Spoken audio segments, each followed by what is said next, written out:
Greetings, fellow armchair Imagineers. Tiki here. And BlueDragonFive. And welcome to the Main Street Cinema, the show where we discuss the finer points of filmmaking. And BlueDragonFive, do you know what day it is? No, I got no idea what day it is. It may or may not be this day when we're actually recording the podcast, Dragon, but the day that this gets uploaded to the channel is Mother's Day. Happy Mother's Day, everyone. Woo! And you know what that means, Dragon. What does that mean? We have to talk about the greatest Mother's Day movie of all time, the creme de la creme, Psycho. Oh boy, a different kind of Mother's Day movie, am I right? Very true. Okay, so of course, folks, the reason why we're doing Psycho is this year's Mother's Day podcast, because we like to keep with the holidays, Dragon. We tend to do something for every holiday here on the channel. Well, if we can, if it's feasible. So of course, folks, the reason why we are doing Psycho is because our beloved Bates Motel has gone off the air after 5 beautiful and heartbreaking seasons. Yes, I know. So I know. So because we talked through all of Bates Motel, we figured let's go back to the film that started it all. Let's do a retrospective podcast on Psycho, which not just inspired Bates Motel, Dragon, but I would say this movie is essentially the Snow White and the Seven Dwarves of the modern day slasher genre. This movie sets so many benchmarks for modern filmmaking. I'm actually kind of excited to talk to you about this movie in this regard, Dragon, because, of course, when we get into the legacy, I think I have a unique perspective on that, being a bigger fan of the horror genre than you. I feel like I can offer my expertise on that a little bit. So we'll get into that when we get into that. But before we get into anything, Dragon, let's talk about our personal experiences with Psycho. Do you want to go first? Sure. So we covered this a little bit. Hey, Dragon. Hey, Dragon. What? This video may not be in black and white, but I am drinking black and white tea. I just noticed that. I just like, oh, that's kind of a funny coincidence. Howard Hamlin would approve. Anyways, go ahead. I'm sorry. Anyway, so we covered this a little in Hitchcock, but just to kind of reaffirm, because now we're talking about the actual thing, talking about Psycho. I've had some personal ties with Psycho, because just in general, I've always had, my grandfather and I, we always had really deep personal ties to Universal Studios, namely the one in Florida, but just in general, the movies and everything. So Universal's always been kind of like a thing with us. So basically, it's always been 2 things from Universal. Now retroactively with Psycho, but you know what I mean? Like initially it's Paramount, then of course over the years it's super identified with Universal, of course. Sure. The point is, Jaws and Psycho have always been kind of the 2 go-tos for Universal in terms of the 2 of us. So, again, I mentioned this briefly before. My grandfather always he pointed me to Psycho, and he always pointed me to he loves the twist. He loves the twist and kind of on a surface level, he loves just the idea of it's the boy driven mad by his mother, and he's also a true crime fan, so it's kind of it all kind of melts his interest. He always pointed out to me, I got to watch the movie, and always kind of basically the big twist, of course. That's the big draw that really gets him excited for the movie, and of course it's well shot. It's kind of in cinema history, a big movie, and we constantly quote movies to each other and stuff. So Psycho's always been kind of like in the framework for us, and just the fly thing at the end. That's the line we always quote from Psycho. Oh yeah, so it's so creepy, man. It's so ahead of its time, just the idea of it. And it's something just on the whole, just my feelings on Psycho is really simple. Is I think analyzing Psycho as we do, especially just rewatching Psycho, it's so darn rewatchable. And oh yeah. Has seen Psycho. If they haven't seen it, they should see it, because it's the perfect horror film to show anyone. It really is. Like the day and age, the times we live in now, essentially it's kind of like a PG horror film. Let's face it. It was R at the time, but now it's kind of PG. Mm-hmm. I'm just saying comparatively at the No, you're right. Comparatively, sure. Because at the time, again, it's being built up as like an R-rated film. It might have been at the time, this shit was groundbreaking, Dragon. Yeah.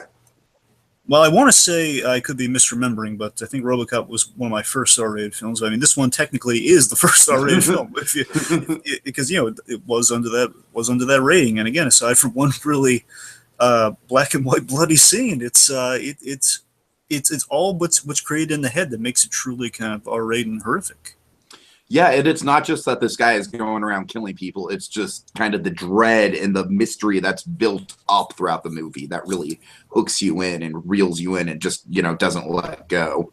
It's a horror film that does all the legwork in the mind. That's always something to take away from it. So on the whole, just good memories with Psycho. It's kind of a staple of Universal in my mind.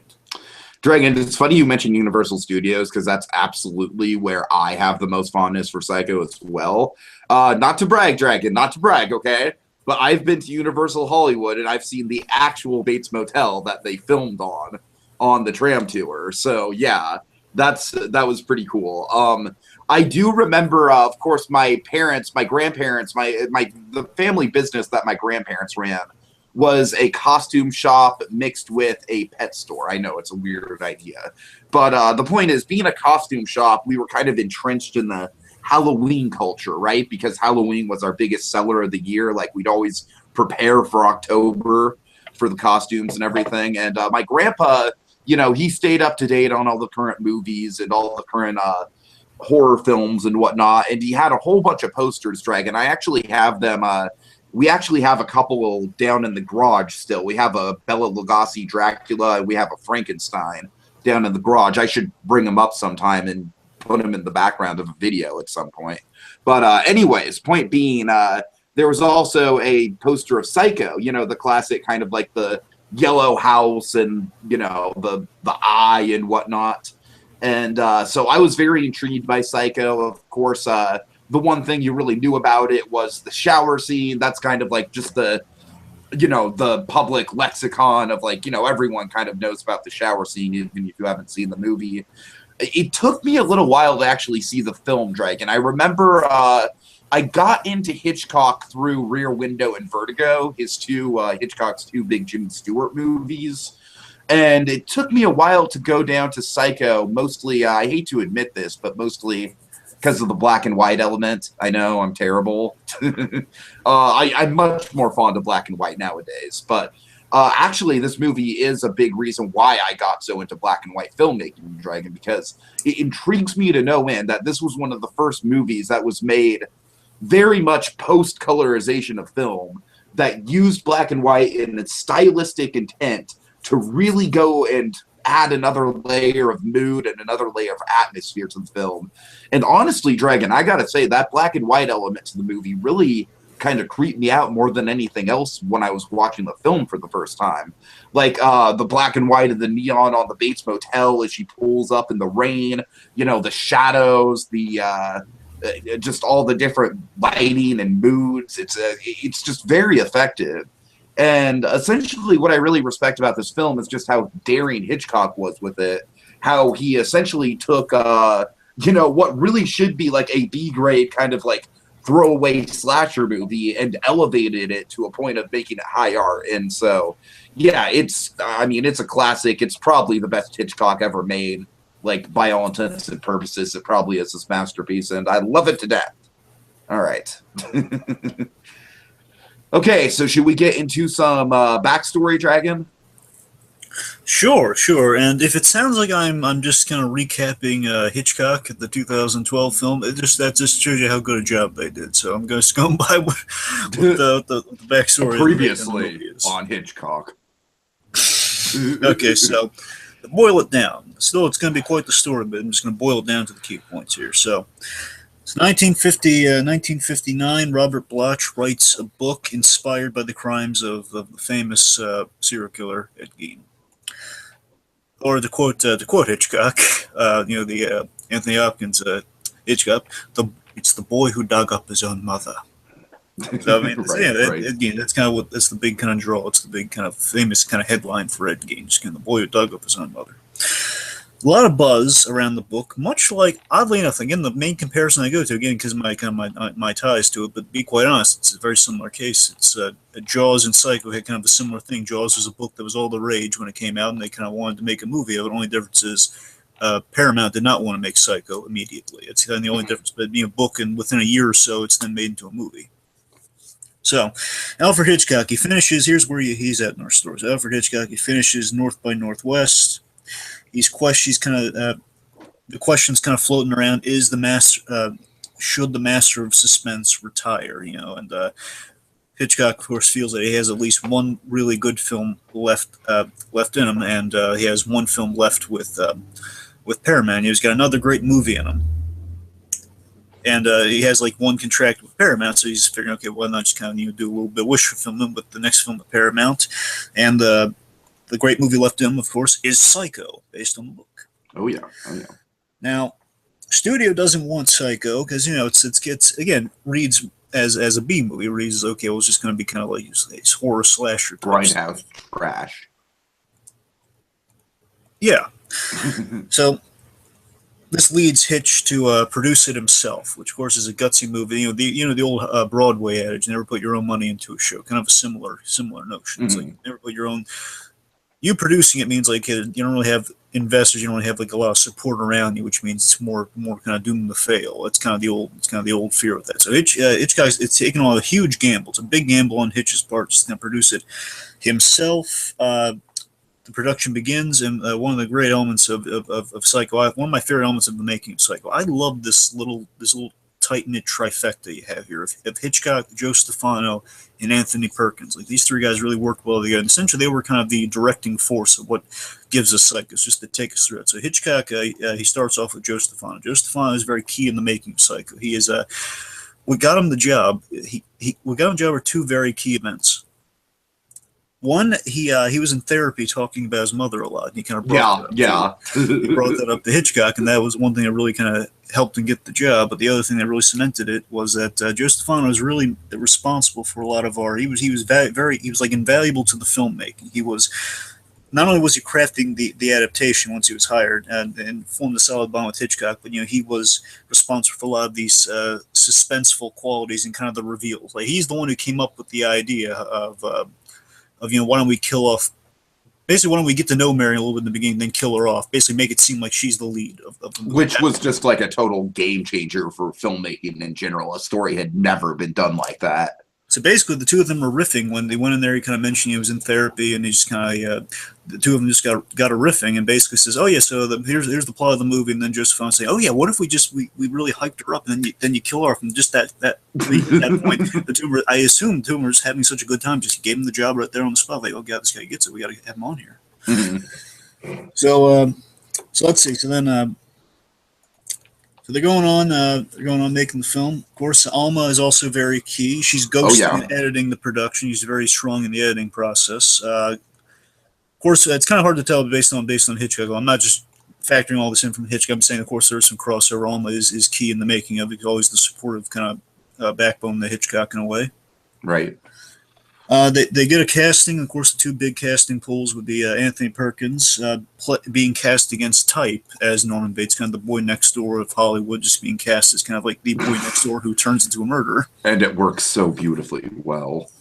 It does, and of course, so let's not forget again the Perkins being part of the trifecta here. He develops a bond with Hitchcock. In a way, the way I've always kind of used like Perkins and kind of mentioned this in the Hitchcock thing again. I don't want to retread too much. Mm-hmm. Perkins and Stefano are kind of in a way the proteges of Hitchcock. I thought, at least under this production, because Perkins of course goes on to direct, and he came up with a lot of the staging and stuff in this movie. Like a lot of the ideas were Perkins at the candy corn. Of course, he had again, Perkins does make the movie not only just playing the lead character, but just having the main character, not the one. Mm-hmm. So let's see. Then they cast kind of the big leading actress, because that was the other thing when Stefano was kind of throwing out, okay, what if we kill her off after a certain act? Then Hitchcock got the idea, like, yeah, let's cast like the biggest leading lady in Hollywood. and it was like Drew Barrymore before Drew Barrymore.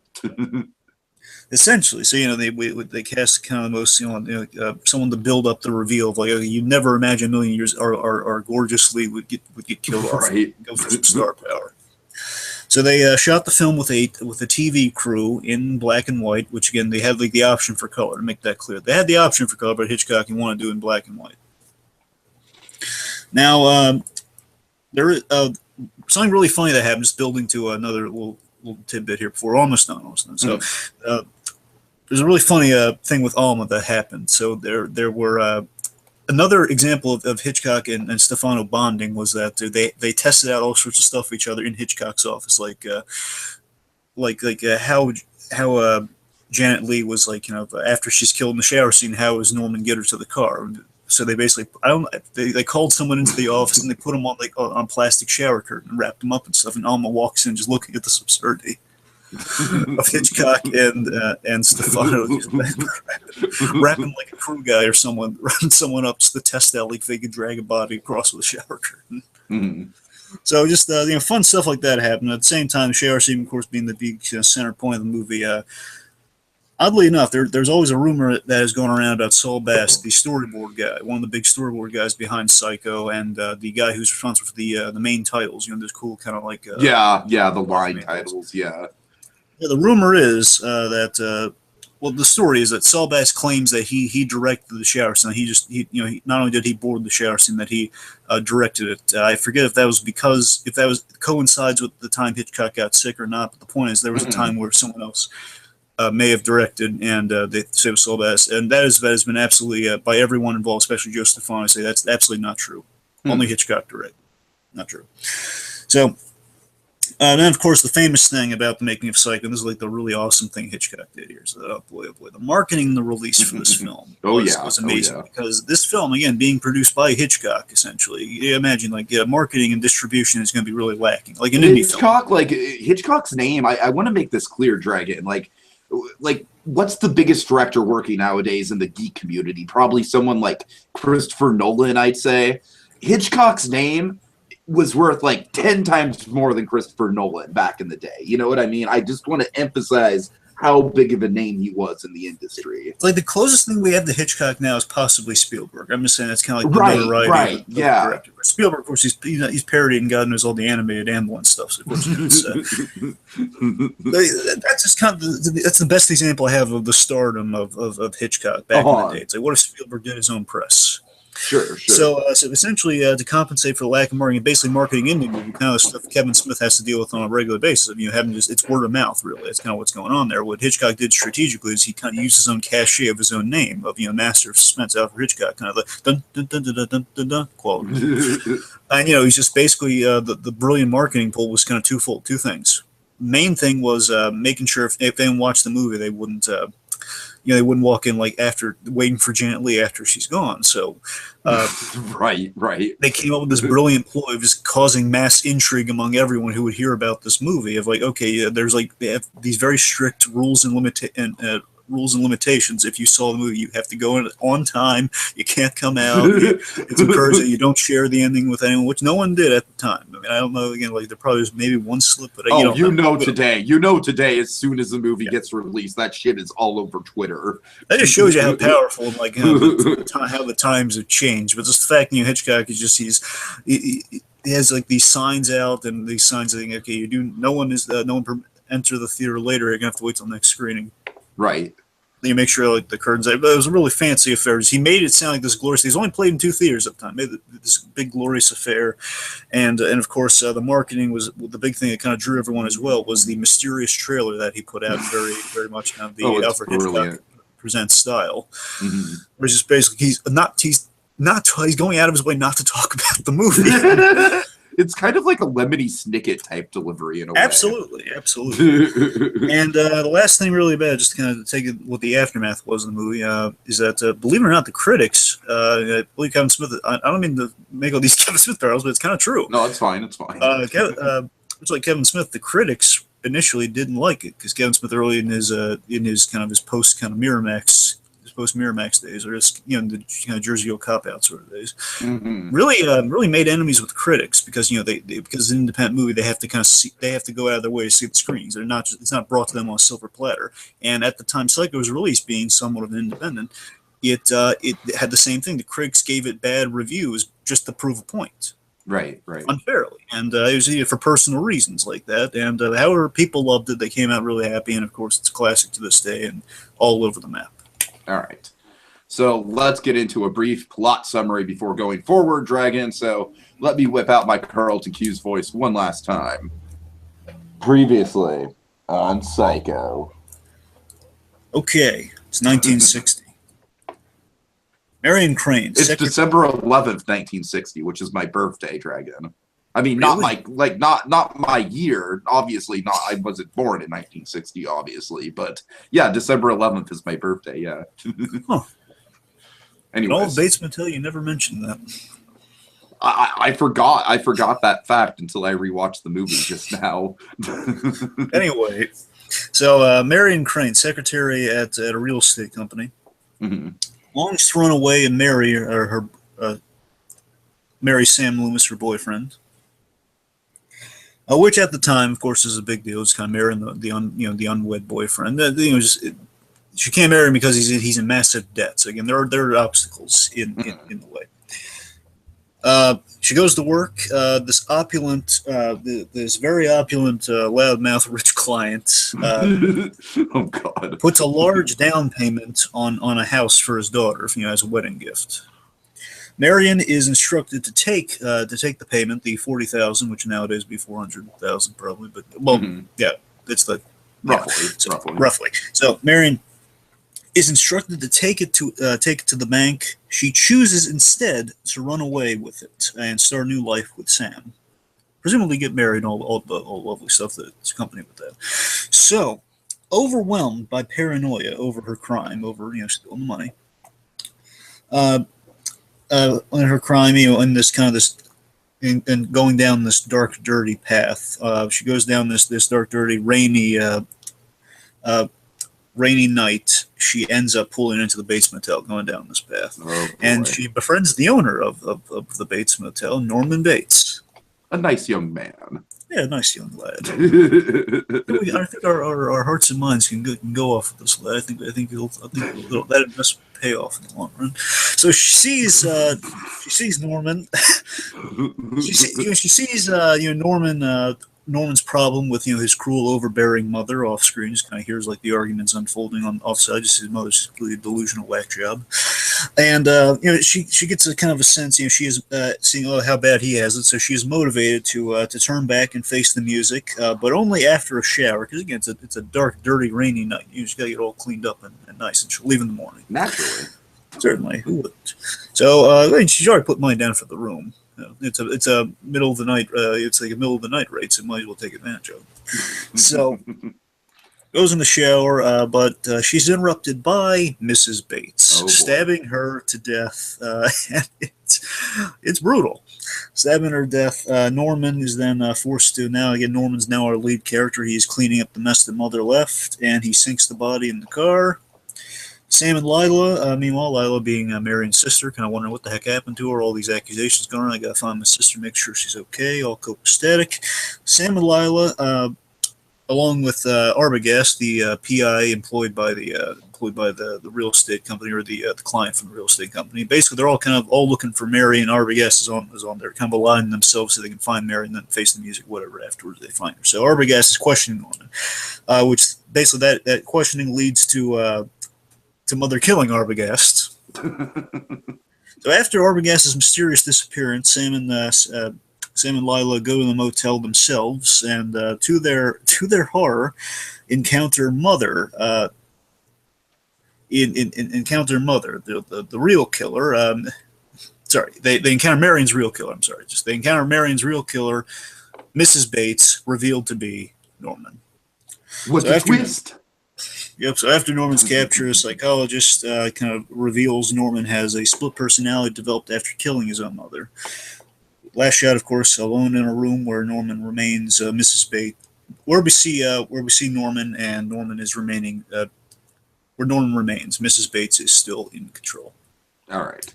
Yes. Okay, so let's go through the characters one by one, Dragon. Let's start with the man of the hour, the strappy, nice young lad, Norman Bates. Oh my goodness! Again, when we talked about Bates Motel, we constantly cited the best way of describing how good Freddie Highmore was by citing how great the original was, and we always said Highmore is Perkins better than Perkins. While that is true, of course, you'd have no Perkins better than Perkins without the original Perkins. How fantastic. Honestly, after watching this movie again, I'm like, man, this guy is so good. He's, as good as Highmore was, man. This guy was the original who set the tone for it all. Exactly. And again, it's just the brilliance of the conception. Norman Bates was the original book. Of course, he was like a real kind of a barely unsympathetic looking character. He was just very kind of your a creepy 40-year-old guy, just really kind of shunning, kind of a weird oddball. Norman, you don't suspect. He seems like a nice young guy, just kind of caught up in a horrible situation. Yeah, you know, it's like he's definitely got his issues. He's definitely got some family drama going on.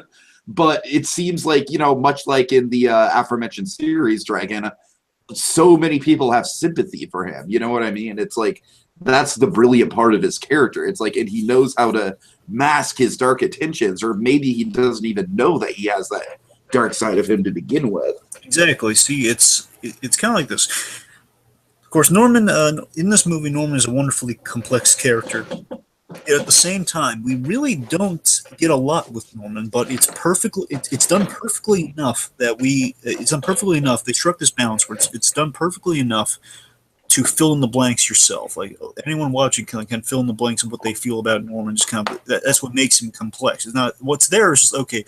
Norman's just kind of doing these things, and we don't really get any answers as to like why or like how much he knows, and again, we're filling that in. Mm-hmm. Of course, you know, just in terms of the characterization, you know, he's polite and he represents he just represents good morality to steer Mary in the right direction. Right. And again, the big crux though is kind of getting with the recap is that Marion, she sees that, you know, Norman has it more rough than she does. I mean, she's made a bad decision, but she made her devilish choice of, you know, I'm going to run away. At least she has like options for how she wants to pursue her path going forward. You got to remember, her big issue is I can't marry the man I love, which is a very first world problem compared to Norman's problem. I know Norman's problem is like, well, my life is basically a prison right now. Yeah, he's in his own private trap. right. And that's quite literally what Norman's in. She's kind of, and that's what we really get from Norman. He's such a nice person. He's kind of stuck in such a horrific situation. Kind of shows her, well, even though things could be a lot worse. Mm-hmm. So, basically, the great thing Norman too, we have so many great. Norman has so many fantastic one-liners in the thing. So many great kind of eerie, kind of haunting lines. And like one of those is that, you know, he has Norman just keeps on as he phrases it. You know, he keeps lighting the lights and following the formalities, and that's just him in that private trap, which suggests something that we actually hit upon in the last Bates Motel episode. I'll say that much is that. Again, just shows you how well they kind of represented the original in that case. That Norman, with that line, it suggests to me that Norman's stuck in the past because he can't accept the present. Sure. You know, the idea that, you know, he's going through the motions because, you know, if he does, you know, he's doing the kind of he's stuck in the same loop over and over again. And you know what I love about that, Dragon, is that it kind of it splits the first half and the second half of the movie very well, where the first half we see the motions that he's going through, but we're just being introduced to them. So they're just like super charming and they're like winning over the audience. You know what I mean? Yeah. But then by the time we turn around and get to the second half of the movie, we kind of see those same sort of actions and motions, but in a deeper kind of darker context. So it kind of twists around on itself. Of course. And we see we also see, you know, when it comes to Mother, of course, Mother's mentioned in conversation. You know, Mother is a touchy subject for him. So again, as pleasant as he is, he starts to get really tense and really kind of intimidating when the subject Mother comes back. Because where we reach with him is that, you know, he's the dutiful son. You know, he's the dutiful son without a father. As we get later on, you know, the fact that, you know, the mother had a boyfriend, not a father. So again, the father's kaputzi. So this guy, having to be the man and being kind of outmasculated by a boyfriend, presumably. I'm saying presumably. I don't want to read into that too much. The point is, you know, the dutiful son who had to be there for the mother, can't stand up to her because he's so under her thumb, because he's had to kind of, you know, at this point, as it's represented in the movie, you know, she's an invalid, as he keeps mentioning. He's an invalid, so he just, even if he wanted to leave, he can't, because he'll just feel so guilty, and that means she can say all the horrible things she wants to him, and he can't. Right. It's such a sad, pathetic a trap for him to be in. Your heart goes out to him, and it's just basically, it makes him this perpetual abuse victim. He's going to be abused constantly, and he can't get out from under her thumb. He's like, and it's like it's the boy who's now a grown man just being abused by his mother. Mm-hmm. Of course, just again, Perkins just exemplifies that great sympathy, and the thing just with the performance, I guess, kind of getting to the end here is, you know, he has all these wonderful quirks, of those boy next door kind of quirks, it's just these. Like goodness golly me. He's like, it's during let me get your bags, milk and sandwiches, all these Right. little, all these wonderful pleasantries, you could say. Oh yes, very much so. And of course, the brilliance of having like these little innocent quirks. I mean, he stutters a little bit when he's under questioning, and then these innocent quirks take a sinister turn after the murder. You have to wonder how much of it's genuine or not. Mm-hmm. Sure. You don't know how much of that, especially at the very end, of course, with our revelations, like how much of that is kind of like an instinctual act, or is kind of like him falling into a thing. Like, is that like a warning that, okay, there's something off with this guy, versus like just a human quirk? Mm-hmm. And of course, he carries on with Mary. In a way, he carries on with Marion's story after she's gone. We get to see if Marion had gone down the wrong path continually, she might have ended up like Norman. Yeah, that's an interesting, because Norman's in over. Yeah, Norman and Marion very much mirror each other throughout the first half of the movie, and you're right. That's kind of the great magic trick that Hitchcock plays on the audience that I'll talk about later on. Is that kind of switch in protagonists. Yeah, because she was in over her head. Now so is Norman. Norman's in over her head by covering up, by covering up things to the world. He's the light who lives in darkness. That's what he is. His only friend. Just the sad portrait of Norman Bates you get in this one. Before we move on, his last name's anyways. Yeah. He's like the only friend. Again, he's light who lives in like this a pit of dark. He's like that. He's like a match lit in the dark. That's what Norman is. His only friend is his abuser, and he's stuck in that private trap of his. He can't escape. There's no door to kind of lead out of this room. He essentially he is his mother in the basement. That's essentially what he is as a character. He's trapped. Yep. Okay, so I guess let's transition then to the leading lady, at least for the first half of the film, Marion Crane. Oh boy. Yeah, Marion's an interesting character, Dragon, and I feel like I gotta say, I feel like rewatching this film, I think we gave Rihanna and Bates Motel a little too much flack because I mean, look, like the performance is good. It's just like I don't necessarily think the Marion Crane character is like really known for having like the most groundbreaking method acting. You know what I mean? Like that really goes to Perkins. So I don't know. I feel like in retrospect, the casting was a little bit more spot on than we were giving it credit for. But I disagree with that. Yeah, well, getting into the leading lady, it is a very kind of I love how Hitchcock kind of frames the film where you're seeing it through her eyes, and it starts out as just kind of like almost like a North by Northwest kind of caper where, like she's in this kind of precarious situation that she got herself into. She's sort of just hoping to come out of it the other side okay, and then she kind of oddly enough, it's kind of like the movie starts out as North by Northwest, and then it kind of when they get to the Bates Motel, it almost kind of turns into a Hammer horror film or something like that. In a way, she strikes me, just rewatching it, she kind of strikes me as you have this beautiful, nice girl, again, kind of the nice girl mom, this beautiful, nice girl in love, trapped in a world of what ifs. She's just trapped, in the beginning, that's kind of what she's trapped in. Like, she would love to kind of run away, have a happy ending with Sam. Like, what if she went in that direction, and what if she could make that happen, and what if she kind of did something not so nice, and to make that happen, which takes her down the dark road of taking one of those what ifs. She takes the what if, what if I did take them? We all have had these what if thoughts of, what if, sure. What if we did fed to our kind of our baser instincts here or there? What if we did something just kind of would benefit us without the moral ramifications? It's just that she takes that dark road, and we sympathize with her because she feels that we would imagine ourselves experiencing in her shoes the paranoia and the doubt constantly at every twist and turn. Like, of course, the big moment where I think one of the best moments that represents the paranoia, and I'm not encroaching on any scenes, I'm saying a different one would be the first thing where she's the real estate manager guy, the real estate boss, Mr. Lowry, George Lowry, when he's walking across the street, and of course we see that's a great moment. Yeah. So another great thing. That's what I'm talking about kind of like the North by Northwest, like sort of corporate espionage kind of stuff. Exactly, it's that great moment. Like, she kind of smiles and like, "Oh, hey, it's you," and then of course right. The horror just sweeps over as we get that paranoia of just like that 3 days of Condor type thing of, "Hey, conspiracy," looks at you funny. And just like that realization of, oh god, I'm in such hot water. It's like, what if Ferris Bueller was caught in the middle of the action? That's kind of like what you get there, you know. It's Right.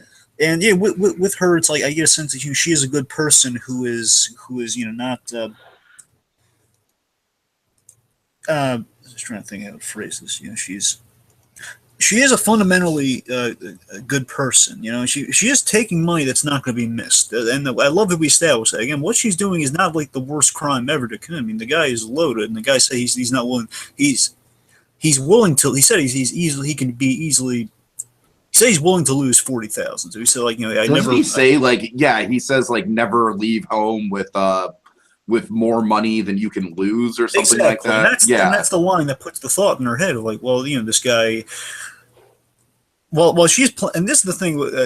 Real quick, this is the thing I kind of hold against Rihanna because I think this one plays a lot better. You know, she's being real. You know, she's being really professional about her. She's just giving her like, oh yeah, but she's laughing at his jokes and stuff. Or she gets the sense, okay, if this guy is hitting on her. Okay, yeah. To be fair, yeah, the Rihanna like the wow, light as a feather.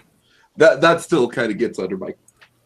See, I mean, this scene, right? I mean, the scene in the real estate office. I mean, it plays a lot better because not only they have Pat Hitchcock, and it was just kind of fun that the director's daughter's in the movie. Right. But and also Hitchcock's in the scene too. Remember, he's on the outside. Of course. But what's great about it is just this sense of kind of like it's slice of life comedy. Well, not comedy. You know, slice of life, just kind of like levity. Mm-hmm. And again, she's taking money. It's not going to be missed. So again, it's not like she's like a bad person doing these things. Just like she's a good person. Just kind of goes down doing something that's kind of wrong, but at the same time, like not evil. Kind of Robin Hooding in a way. In a way. I mean, Robin Hooding for herself, but still. In a way, it's sort of this even though she had the best of intentions, you know, the best of intentions of you know, I did this thing wrong. I'm going to make it right. I'm going to try and make it right. Even though she had the best of intentions with that, you know, she was going to set things right. With Norm, best of intentions not only with the money, but also with Norm. Like she gave Norman advice about his mother. Yeah, totally. So I think that in a way, those two things, best of intentions all around with her character, that kind of seals her fate, especially when she reaches Norm with kind of that best of intentions mentality of like, hey, I'm going to try to help this guy out when she really shouldn't have, which kind of seals, which absolutely kind of seals her fate because you know the irony being, you know, she was going down the right path and by being a nice girl to Norman Bates, bad things will happen to you. Exactly. I mean, Marianne, when you look at her, she's kind of this ultimate tragedy in a way. Yeah. It's kind of funny. All right. Okay, so let's get to to our strapping leading man of the film, our protagonist, if you will, Sam Loomis. Yeah, this is a turnaround. Yeah, so of course, well, thankfully, you know, this Sam. Let's be fair. Sam Loomis here, he doesn't really. I was very curious to see Sam Loomis after Bates Motel, and I gotta say, this guy's a nice guy. He is, but you know what's funny? It's like with Bates Motel, what they do is they kind of have an extrapolation on this feeling I get about Sam Loomis from Psycho, and they ran wild with it in Bates Motel. Like the feeling of like there's something going wrong that's kind of you know, like they briefly mentioned the divorce and like, oh man, Sam probably had something bad to do with that divorce. No, that's not it. I'm just saying I think that's why rewatching when I got that line, that kind of reminded me, okay, that's why I thought there was a marriage involved. That's why I thought it was unfair. Oh, gotcha. Right. But the thing I've always had with Sam is that looking at it's a clever thing what they do. I'm just pointing. There's always kind of why I've like, even though Sam is supposed to be, he's a likable guy, and there's nothing wrong with this character here. I just want to say it's the concept of Sam Loomis I get from is that he's not really developed as a character, but his role is that he is a fun reversal of the dashing leading man as the antagonist to our actual villain. Which again, we're rooting for our villain, which is Norman. We're rooting for him. Which makes Sam the antagonist, even though again he's not in the wrong. He cares about and Sam is the protagonist to our leading lady from the first half of the movie. And that's the fun switcheroo there of like, oh god, man, I'm so rooting for our bad guy, and and this is the feeling I'm talking about here, where I get that bit where Sam kind of defeats Norman at the end, like, oh man, that shouldn't happen. Right, exactly. I always got that. Like, it always feels like it always instill this feeling. I mean, when Sam Loomis is overpowering Norman in the last shot and the altercations, like it just feels so unfair for some reason. Oh god! It just feels like okay, and it just feels like the dashing leading man kind of like a Braun Bones type thing in a way. Yeah, it's kind of like the like jock Brom going. Bones in The Legend of Sleeping Hollow is probably, by all intents and purposes, the nicer guy of the two. Yeah, I mean, I always got a sense of it kind of being like kind of the jock and kind of our underdog. That's kind of the sense I've in the back of my like in the pit of my stomach. I've always kind of felt that it's like the jock getting over our cool underdog. Right. Which doesn't feel right, even though, of course, again, he's actually saving Lila's life. So, again, he is in the right, absolutely. So, it's always been that. Now, it's just kind of cemented my feelings on Sam Lewis going into this. Like, oh, maybe we'll get him developed as, like, kind of like a guy I can root for. But nope, they just went the pit in my stomach rail. Like, yeah, there's something we've been cheerleading his death in Bates Motel. But I do like a lot of Sam moments here. I do think he's in a genuinely sympathetic situation when it comes to the relationship with Marion. Yeah, I think his best scene to me is probably when he's when he's saying, "Someone better explain me what's going on here." Yeah, that's good. I also really like his confrontation with Norman at the end of the film. Not like when he's apprehending Norman, but when he's, that kind of very tense, like small talk that he's doing to distract Norman. Oh, yeah. And again, that's like that. That's playing that pit of my stomach feel of like, oh man, there's some like again, this like he's getting that over our bag. Even though we're so complex in the emotions who you're rooting for. Right. Okay. Speaking of Sam, let's get to his partner in crime. Let's get to Lila. Yeah.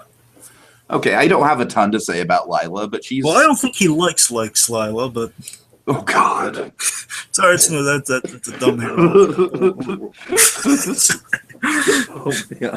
Oh man.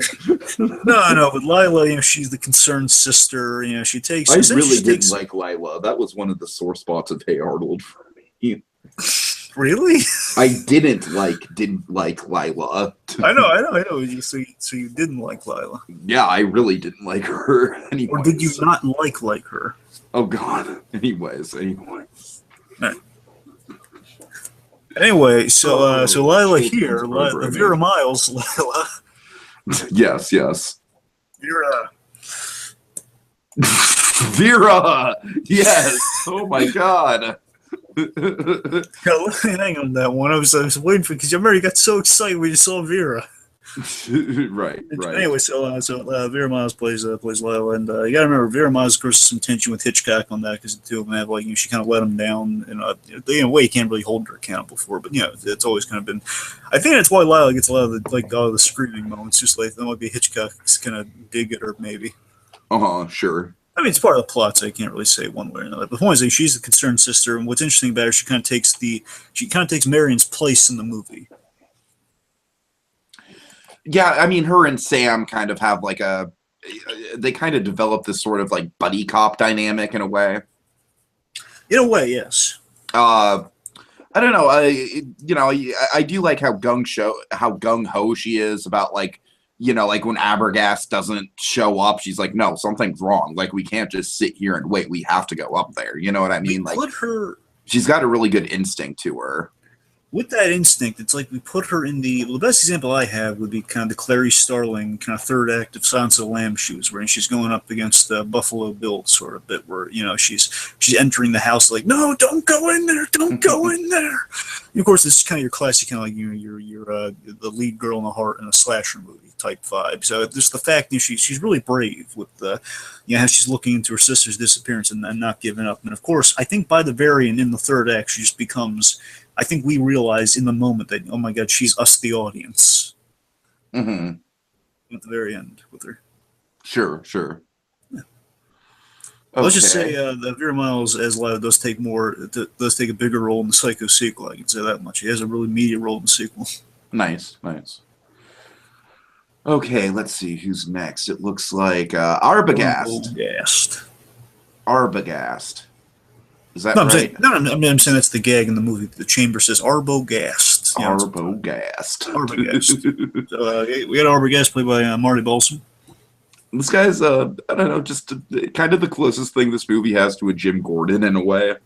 Oh, he's not. Come on. Chambers is more Jim Gordon. Okay, fine. Chambers is more Jim Gordon. This guy's more Batman then. Oh, come on. He is not Batman. Oh, God. I don't know. I like the idea that this guy's kind of like the larger than life private eye who's he's kind of like the hero of his own story in a way. I'm glad you said. I wrote that. I got that too. Yeah, Good. He plays so overconfident, like he's the star of this movie. No one else knows. Right. He just kind of comes into it like, well, why would anyone want to watch anything other than what I'm doing? I mean, come on, I'm the competent professional here. Yeah, he's kind of flaunts his importance from the get go. He puts. In a way, you could read it as he's putting on kind of what Norman's facade is at times. He's kind of putting on that But I'm saying when he talks to people, when he talks to Norman, he's just being like, kind of, I'm your friend sort of thing. Of course, we know he has an ulterior motive just to get the $40,000. Not to steal it, but to recover it. So I'm just saying when he that level he puts on Norman, because we know he's just trying to get the facts versus like be his buddy. So I'm just saying he can put on that facade like when he's talking to Norman. It's kind of a similar thing. Norman has a different side of his personality. He's kind of getting out there.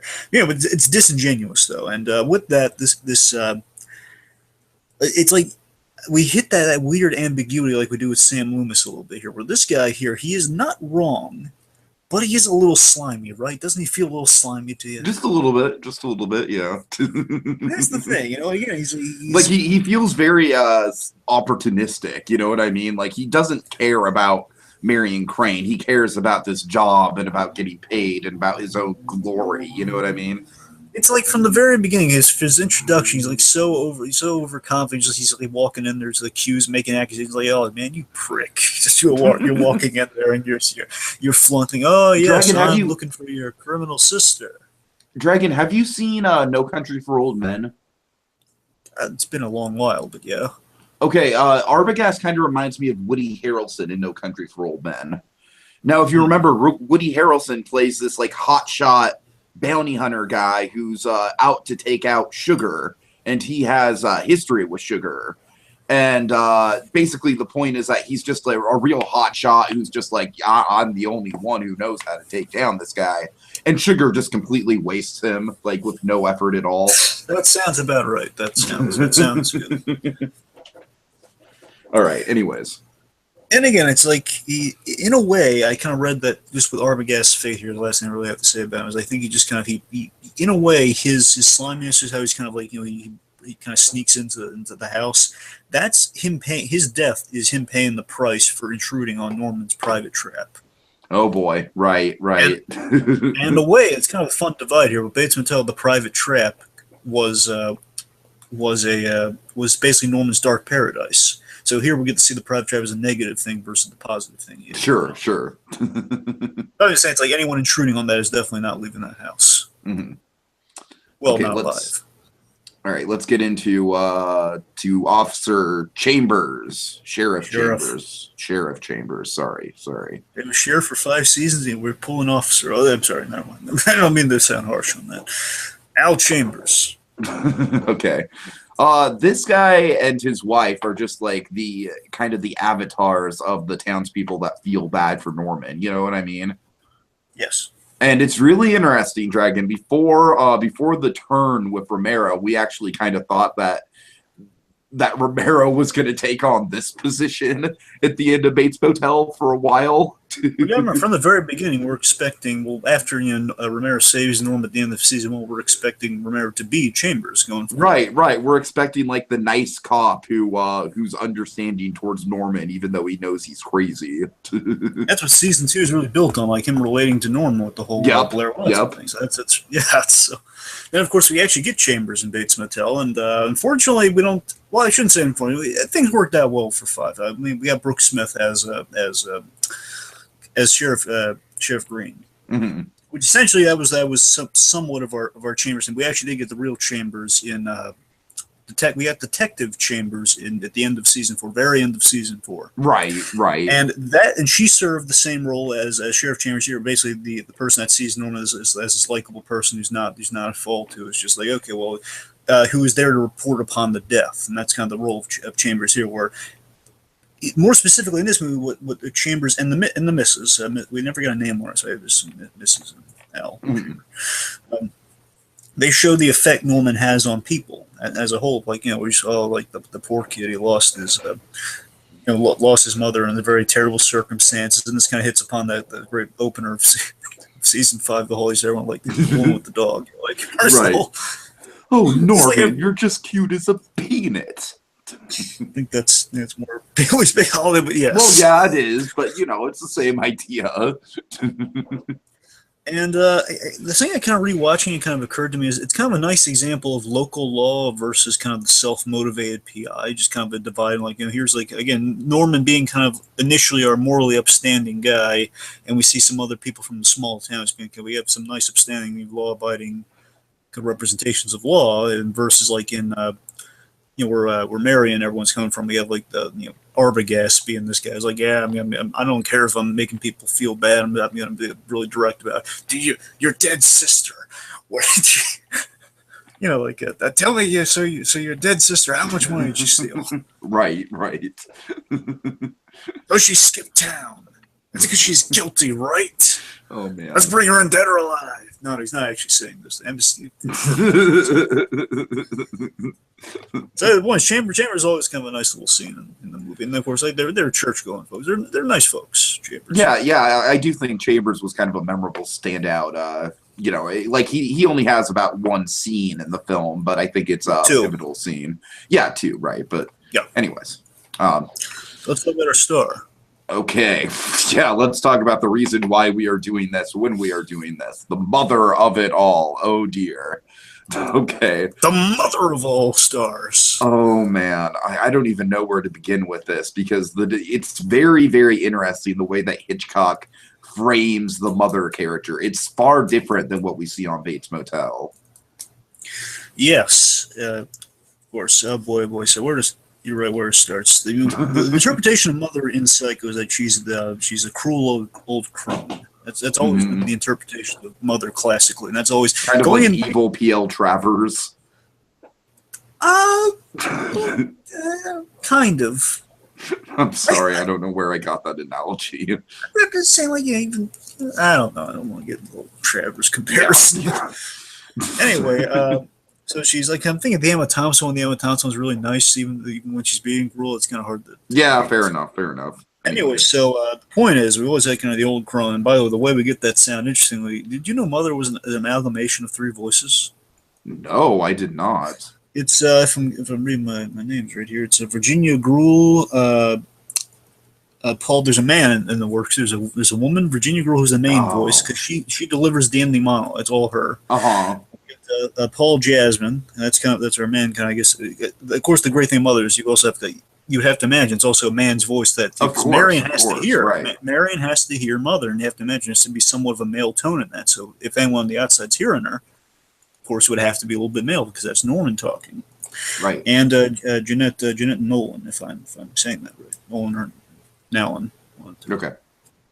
So anyway, so what we get what's so great with Mother, because with Mother is like obviously we don't see her until the very end, but there's a lot of stuff you can kind of interpret from the voice. I found is that you get a sense of history and control, just the way she's yelling at Norman off screen, just jumping all these insane conclusions. And this there's a girl down there, you're seeing her, don't you? You want me away so you can frolic.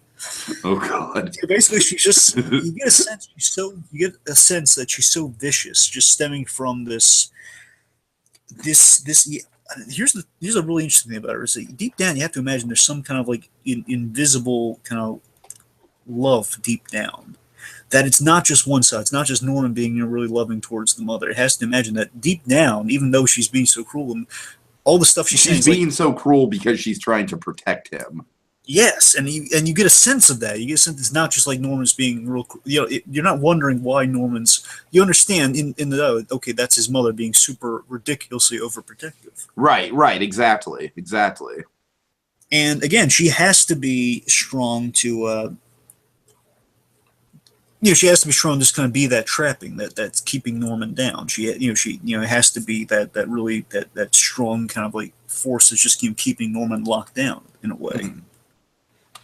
I mean, let's talk about the depictions of her dragon. Of course, we get the, we get the very obscured shots of Perkins in the dress from the shower and with the Arbogast staircase scene.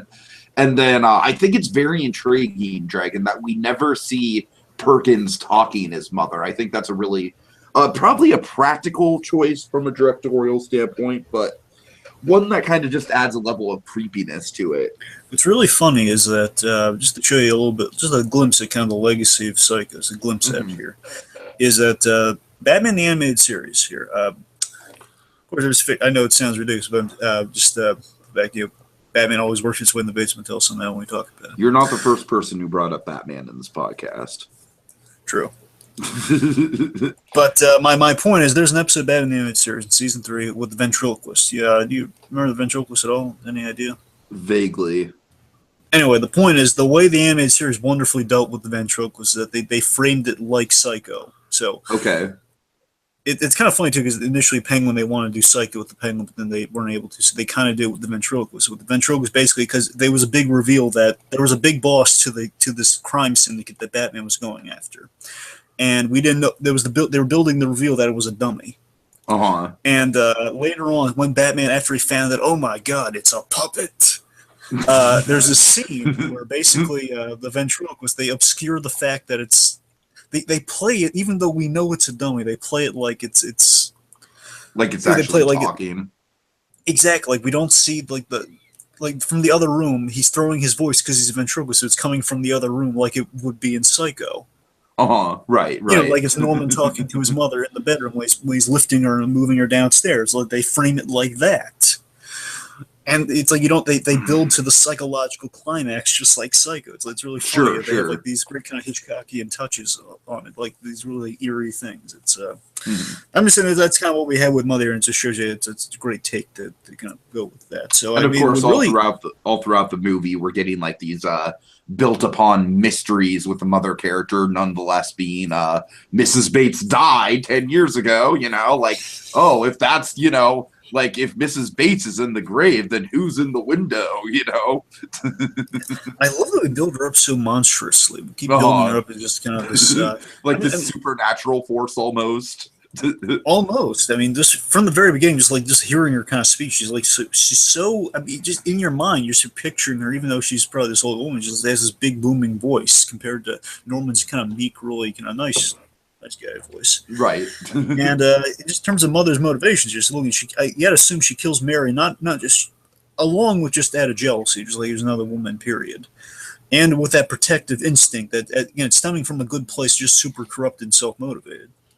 There's also, I believe, it's a bit of self-preservation. These are all things we constantly brought up in Bates Motel, which again shows sure. Like kind of motivations for Mother. But I imagine the threat of commitment, because I imagine when Marion brings up committing, it's just reminding Norman of something he's considered himself, which endangers Mother, which is why she has to get rid of Marion. Like she's putting ideas in the kid's head. I need a distraction. I need to get her out. Let's kill two birds with one stone. right. And of course, Arbogast, there's an intruder, again, someone encroaching on our happiness here, so dead. Yeah. It's like all of Norman's darkness is manifests itself as I kind of read Mother as this on the rewatch. All of Norman's darkness manifests itself as his ultimate shame and lie to himself, which is he killed his own mother and he becomes her and he doesn't know this. So that's what it's all just. The embodiment of all the darkness from those actions is the crime itself. It's very Edgar Allan Poe-esque. It is very much so.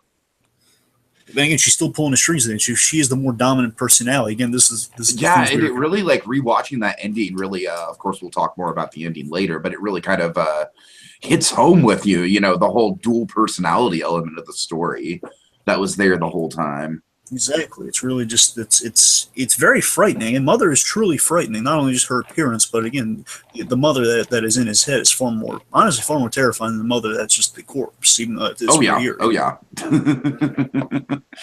The corpse is kind of like the B movie element of Psycho. You know what I mean?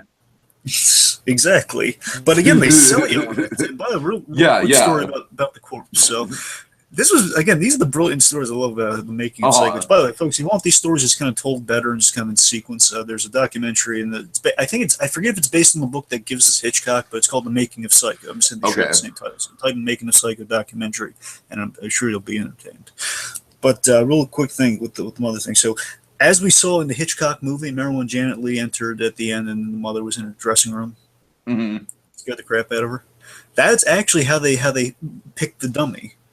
So what they did is they, throughout the production, Hitchcock in her dressing room hid Mother all over the place. And what happened was that every time she would discover one, they kind of judged the final one they were going to use by which one elicited the most horrifying scream. Right, makes sense. So the one that made the most horrifying scream is the one you see in the movie, like the one they hid in there eventually that she's let out like, the most blood-curdling, horrifying scream. That's the thing. We found our Mrs. Bates. We got her.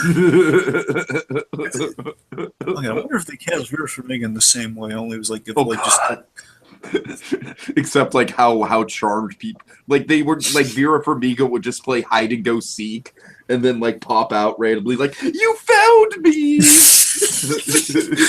Oh god, that'd be great.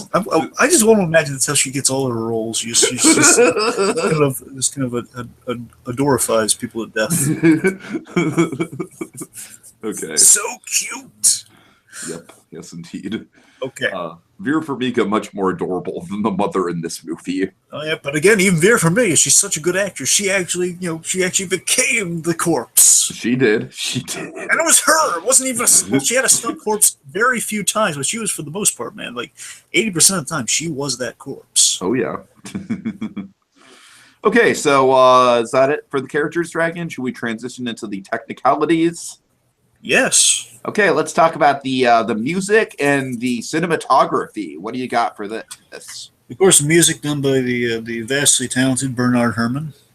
Dragon, I feel like this score is like almost like a predecessor to what John Williams would do with Jaws. You got to remember, some of the best composers in Hollywood, they looked up to or they're motivated big time by Bernard Herrmann. I mean, Danny Elfman, yeah, he did the score for Hitchcock because he was a huge Bernard Herrmann influence and he was his idol. Yeah. Yeah, this movie just has such a driving power to it with the music. Just it's just constantly going. It keeps you in the mindset and the anxiety-ridden headspace of Marion and then Norman as it switches to Norman.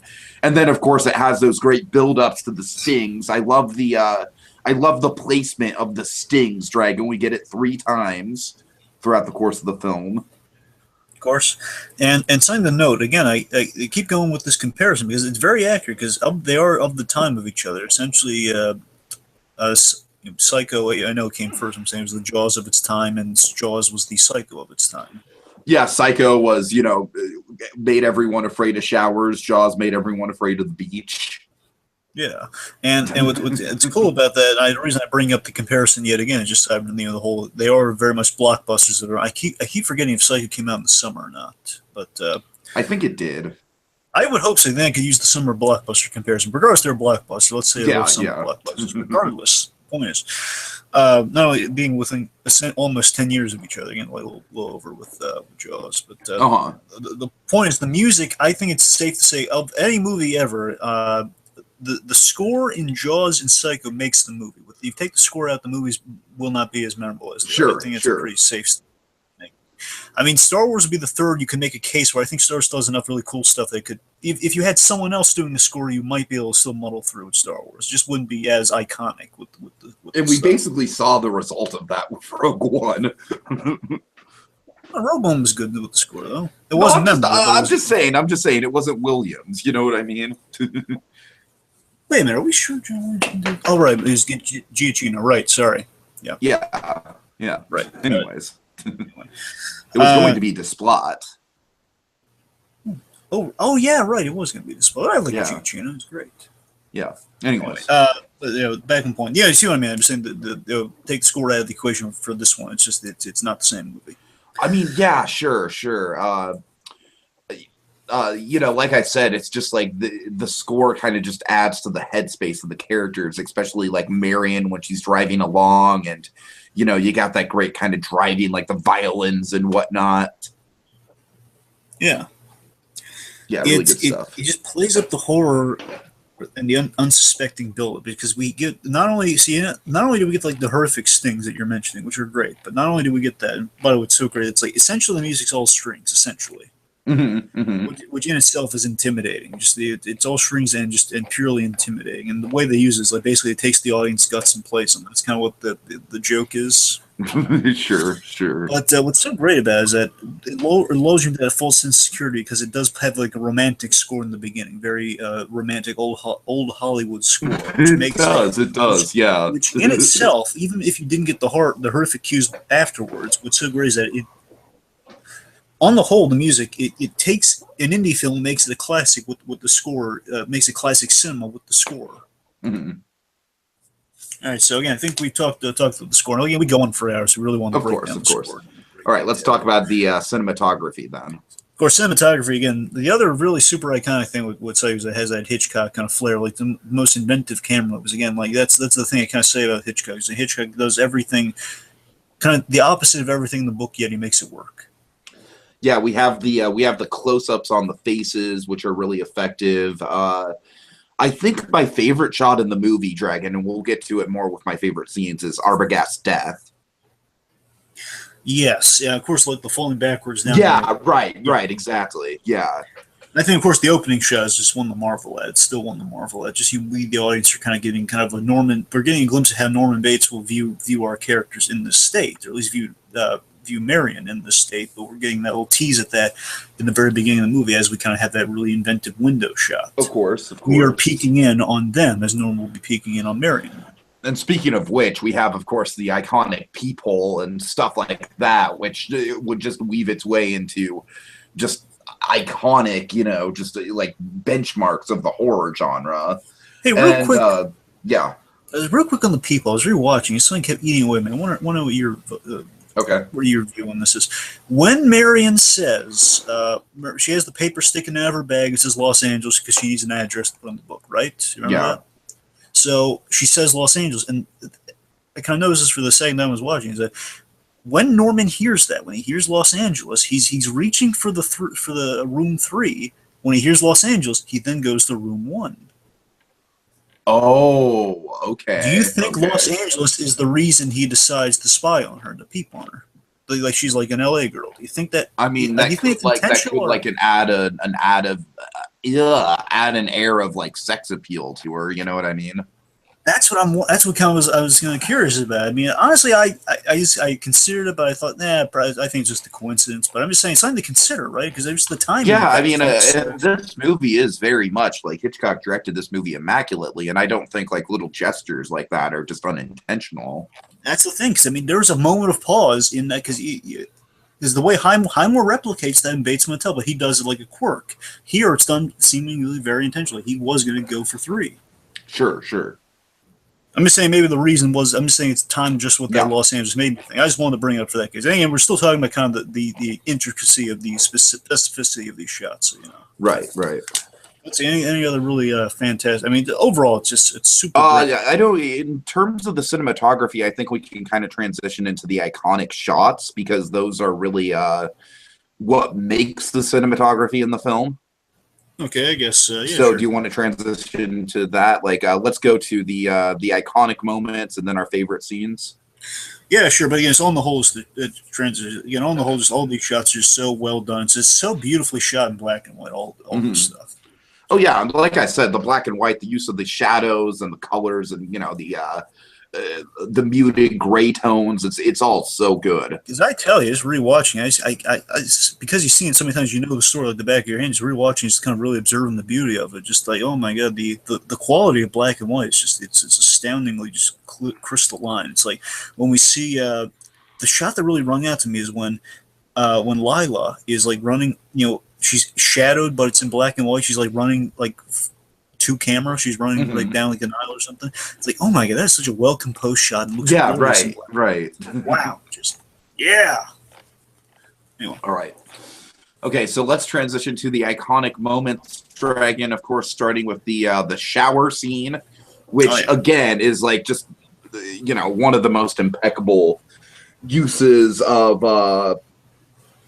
Kind of showing just enough to leave it up to the imagination and kind of like, like people swear that they see Marion getting stabbed in the shower. You know what I mean? Yes, and Tiki, I don't think you. I have a You didn't watch Psycho Legacy, have you? No. I know. I'm not chastising you for it. You told me it was mostly about the sequels. You're right. I'm just I'm asking. I'm not holding you against me. Okay, but no, I bring it up I have because not yet. I bring it up because in Psycho Legacy, when they cover Psycho, there is this one bit in there where someone freeze framed the shower scene, like frame by frame, and they kind of again, it's kind of hard to dispute, but there is a close up insert of like a double of Marion where basically it does stab her once, very slightly. Geez. It's like it's a stunt. I mean, the girl isn't actually getting stabbed, but it's like she has sure. I'm just saying, like, you see the knife go into skin, but there's no blood. It goes into the skin so quickly, though. But it's like if you freeze frame, like when you see her stomach, like your belly, like next to her belly button or something, like the ab area just kind of gets like stabbed a little bit. I'm saying that was like frozen frame by frame. You get when you watch it, you'll see what I'm talking about better than I'm describing. I'm just pointing it out there. So there is some debate. Actually, they kind of sneaked one in. That is so in Hitchcock style, though, right? Like, now we're going to say that there's no stabbing, but we're going to sneak in this one shot just because we need the one shot to really sell the moment. It's so great. It's like the one stab there doesn't have any blood. And it goes by like that. Yeah. It's like the ultimate little Hitchcock Easter egg. Like, oh, he actually did get stabbed. But you're right. So of course, it was so groundbreaking. It broke new ground. At the time, is that it was such an unsuspecting murder because you're in your most vulnerable state in the shower, and of course, we're expecting because you're just gonna make it have it fine. This is like now, of course, after this movie, we mirrored so many times. We go through the especially like basically when we see a character archetype like this, like the attractive young woman who gets herself into a precarious situation, it's like, okay, she's probably gonna die about halfway through. Well, or notably, just again, like in the shower in a state of undress. I'm saying that's kind of the slasher kind of handbook that we get from Psycho, especially like Nightmare on Elm Street, girls in the bathtub when the claw comes out. Of course, and then of course I love the effective use of the shadow as it moves towards the curtain, and your eye. It's like you almost don't know like if your eyes are playing tricks on you or not. Just because of how well this was shot, Janet Leigh actually is petrified of. All through her life, she was petrified of taking a shower, so she only took baths with the door open. Oh, God. After this scene, just because, there's such a horrifying shoot. Let me see. It's interesting, like, watching this scene, because it's, like, it's so iconic, right? Yeah. But even watching it to this day, I still get a little bit, like, it's still suspenseful, because it's, like, you know what's coming, but you still are not, like, you're still kind of dreading that music stinger. You know what I mean? It's kind of like a Jack-in-the-Box jump scare in a way. It is the great it's kind of the great trick of rewatchability. It's like now you know what's coming, but again, it's like you're so caught up you don't realize it. Right. You could actually time to when it's going to happen. You're so caught up in it. It's like I can sense it up my spine. It's about to happen. So I just on the whole, though, again, it's it's seductive, it's violent, and it's so well shot and composed. It just that all these elements is kind of fitting so well together. And again, it's like it's amazing to get away with that so artfully. That again, you get all this stuff. Again, it's like this scene is like impossible to shoot. It's impossible to shoot with the parameters of the 60s. That's what I'm getting. Is like at the time, this would be something to get away with. Get with again, like would be commonplace nowadays. Like, again, hey, let's throw in a nude girl so that you give the kids some talk. Like that, like the guy from who directed Nightmare 4. I'm referring to that documentary.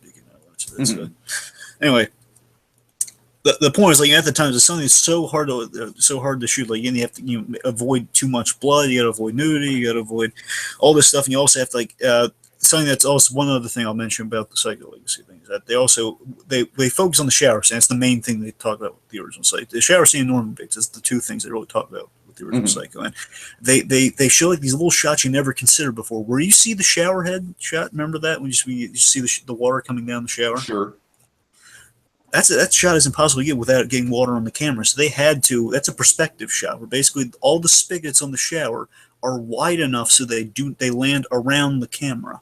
Oh wow. That's the thing. That's a perspective. That's like an impossible shot to get. That they found a way to do it because again, at the uh time, we don't have like the advent of CG or like kind of like we can move the thing or back. like tiny like handheld cameras and They stuff said like there's like a that. big Yeah, camera. They have to yeah. base. I don't know. The thing might be oversized in the shot, whichever. The point is like they have to arrange like custom make that thing so it has water coming down around the camera. Wow. Yeah. That's That's some amazing, diligence right? there. So it's Yeah, it puts you in the ultimate POV shot of being in the shower. of course. So let's see. Of course, like the last, we got to talk about the last shower scenes. Of course, just all the amazing, just kind of shots, and of course, like the hand shot, like grabbing for the curtain, all that stuff, and of course, the final shot. That's the eye shot. Yeah, really good, really good. The illusion of life straining out of the eye. I mean, that's and the again, that's it's an amazing thing to get there and just to pull back and the glimpse at, and of course, the glimpse at Norman's reaction, like, "Oh God, Mother, there's so much blood." Right, right. Okay, so speaking of Mother, let's go to the reveal of Mother. Oh boy. Oh yeah, so the climax of the third act. There's such a great. Every time I rewatch Psycho, I'm so appreciative of the intense build of like how the again, of course, we always linger on the the dun, dun, dun, dun theme, Mhm. but the theme that builds up to that, the whole dun, dun, dun, dun, dun, dun, Yeah, yeah, totally. That's kind of what I was talking about with Jaws Dragon. It kind of reminds me of the do do do do do do do do do do. You know. yeah, I know. Yeah, exactly. I love that build from Jaws. Yeah, I remember yeah. we gushed over that when we did the Right, Jaws right. but yeah, that intense build is like that shows you because now we know Norman's on his way to stop her from. Again, it's so well integrated the way they it's so well set up because we know Norman's rushing as fast as he can to stop her from seeing Mother, Mhm. and of course now again this is where the genius comes in because we don't know at this point that Mother's there. We don't know. We assume Mother's another person, but if Norman's rushing his way to stop her on the way, he's dressing up like Mother for the big reveal. Right, right. And like we, the Semantics audience, of the it first, all. and the audience, the first time we're wondering, where is Mother? Like she's in the fruit cell. Is she like we're on the edge of our seats? You imagine, if not us, then the audience, the first time watching, they're on the edge of their seats wondering, oh my God, is Mother armed with a knife when she turns her around like that? Just gonna stab her right in the throat or something? God. Mhm. And they even got a at the time, and again another like shot that is easy to get now is just ask J.J. Abrams, but now it's easy. Back then, they got a lens flare, they got a practical lens flare, which was really hard Right. to get. When she knocks the light back and forth, there's a lens flare there, Sure, and they sure, had to yeah. get that practically. They had to get it just right to knock it down a few takes to get it just the land just right. Just oh god, the return of the score, just the right moment because we get the Mother's kind of like her big theme. Whenever Mother kills someone or is like her big reveal Mhm. attempting to kill someone, we get the Psycho theme. Of course. And then as we reveal, it's a great kind of like build as we cut back and forth between Lila and Sam as Lila's in the house and, about to discover the body of Mrs. Bates. And then, like Norman is running up to kill Lila as Norma Bates. It's just a crazy culmination of events. And after after Bates Motel season 5, or after at least when we're getting close to the end, when I was rewatching Psycho, I completely forgot about this. Just the brilliance of how season 5 used this.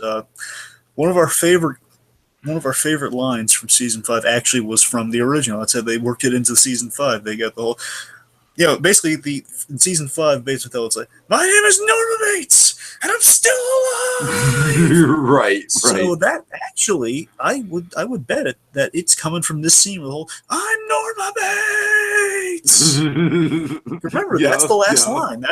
Sure. I never put that together until after. Oh my god! God. Like, yeah, she's saying, I'm Norma Bates. Okay. Let's see. And again, something to address with that scene is that, especially in the modern crowd watching this, you have the reveal she's dead the whole time. Then Norman appears, with this just giant evil, basically mirroring her dead expression on his face with the big, like the big smile and everything. Mhm. Norman's his mother. we the audience, and the audience is like too blindsided to laugh, and the music's so ramped up, and we're taking it in as Lila is. And I think that's success. I think successfully they do that, because if you don't do that right, it could be really hilarious. It could be. It could be. Yeah, it's just like, what? Like, this is ridiculous, Hitchcock. Hitchcock jumped the shark, you know? And just, again, like, if you put this down on paper, so then I'm Norman Bates, and then he's then taken down by Sam. So with the takedown from Sam, I don't know. I spoke to the kind of the pit of my stomach thing earlier on, but seriously, we do have to acknowledge this with the cinematography. That there was a astoundingly perfect shot in this scene where, when Perkins is having his meltdown after he's been kind of manhandled by Sam Loomis, he's been taken down, the disarming the knife and everything. The way he turns his head in such a haunting way, with the mouth open and everything. Like, the wig comes off in one shot. Well, technically two shots. You know what I mean? The two motions.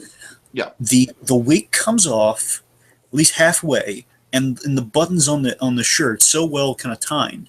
The buttons on the frock on the house coat thing Mother's wearing, the mother costume, comes off, revealing Norman's clothes underneath. So you see in one shot. Oh my God! It's like the ultimate. Yeah, I did notice that. I'm glad you bring that up, Dragon. I did notice that. That's kind of like the ultimate sort of visual representation of Norman Bates in a way. You know what I mean? Like the man jumping out of the women. Yeah. Exactly. I'm Norman Bates, and again, it's like in one shot. It's revealed. Yeah, good stuff. Okay, let's move on to the ending then. Oh my God, which is definitely my favorite scene. I think a lot of people. Here's the weird thing, Tiki. As much as everyone in cinema takes the shower scene away from this movie, for me, again, just based on what got me in the movie, it's always the same scene. I mean, this ending scene is like, it's haunting, just in terms of like the idea of it. You know what I mean? Just the finality of it.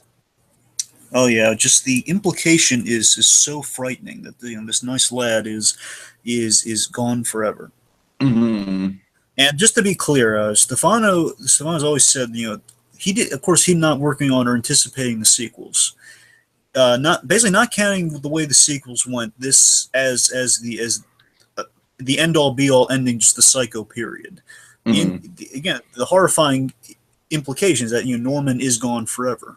Right. Well, we do said the sequels kind of rewrite that, but again, they didn't know sequels were going to be made in a really haunting way. It's just this is the way it goes. Like, for all he knows, like if Norman gets out, he's going to be Mother, and if he doesn't get out, he's just going to be stuck as Mother forever. So again, we have this. The scene is so, and this is what I'm talking about, that kind of the Batman animated series reference here. Where, like, off screen, you hear like a woman, the womanly mother kind of saying, "Thank you." Thank you for the blanket. Again, I think it's like, even though it was probably born out of practicality to not show Perkins actually saying those lines. Yeah. I think it just works so well with the creepiness and the otherworldliness of the situation. Exactly.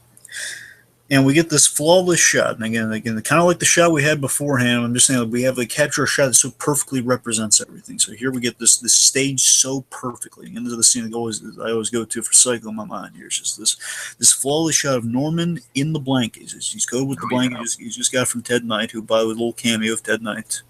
Married to Alan Moore fans out there. He's uncredited in the movie, but it's Ted Knight. Flawless shot of Norman in the blanket. Mother believes, basically we just hear that the voice of Mother just calmly, again, not just loudly, not just bellowing, just like this really eerie kind of not just cruel, but just really like kind of like. Just very calculated is the word, I think. Yes, calculated and reflective, like reflecting on her actions. Like, I'm at the end here, but I'm not beat. That's kind of the tone here. It's like just believing that, admitting that, yes, maybe I should have locked him away long ago. Admitting that she believes that she should have locked Norman away years ago, and of course, scarily, in a way, here's the really horrifying notion. Here's that technically she's right. She's right, but we the audience know that she was, based on this movie. Of course, she's the cause of all this. She's her hold on him. She is definitely holds some blame to bear on what drove Norman to all this. But at the same time, she's right. Norman, she should have put Norman in. Norman's admitting that to himself, that, hey, my mother should have seen what was happening with us was wrong, and she should have gotten me help, or I should have gotten myself help. One of the two. Mm-hmm. Sure. And it's there's there's an indication here. I want to get your view on this, Tiki. Okay. Is that Norman, this ending, it never really occurred to me until I really kind of thought of that here, is that I've always, throughout the ending of Bates Motel, I've always been pitching that catatonic thing, remember? I've always been saying, like, if we ended the dark way, he'd be kind of catatonic. Sure, sure. Here, again, I never put this together before when I was theorizing. It just now occurs to me, is that Norman's really in a kind of stationary position, and the way Mother's talking, she's suggesting in dialogue that, she's not going to harm a fly, all that stuff. It's suggesting she's not going to move at all, and basically, if scrutiny falls on her, she's going to remain in the corpse-like state, like, and not moving, which suggests that Norman could be in a catatonic state if she's paranoid that people are watching her, so she's not going to move. Oh God, that's so creepy. And again, that's just the genius thing about what Hitchcock did with this. He took an unsettling story, right? And he just amplified it and put it under a microscope and just really just got all the creepy ideas he could out of that concept, to the point where we're still analyzing it and finding new meanings and new kind of chilling context with it all. Exactly. I mean, this is more horrifying than the shower death, if you ask me. I agree. Yeah. It's just this idea of just, you're like, she'll be playing an inanimate, and of course Norman is just going to suffer for that. Just her just being playing like, like when humans walk in Toy Story, it's like they always have to go, when the grown-ups go in Toy Story, they play inanimate. Mm-hmm. Sure.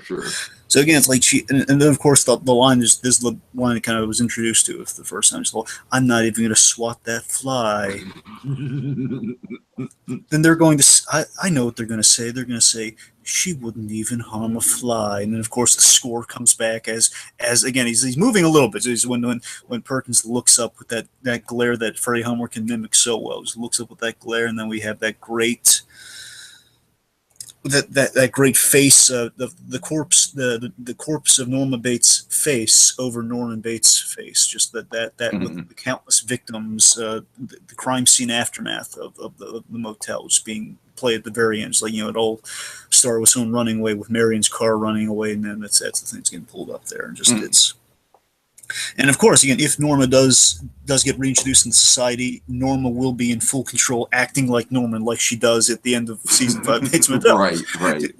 Like the close thing, she takes over for a bit. So it's kind of what they're hitting upon, like from the original movie, which is really cool.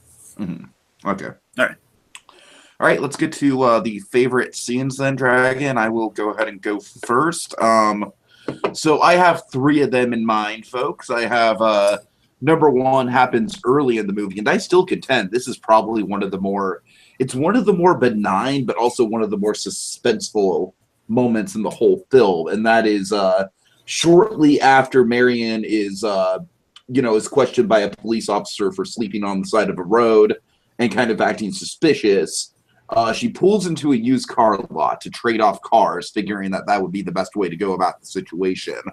And what happens, Dragon, is just, again, I love the directing from Hitchcock here.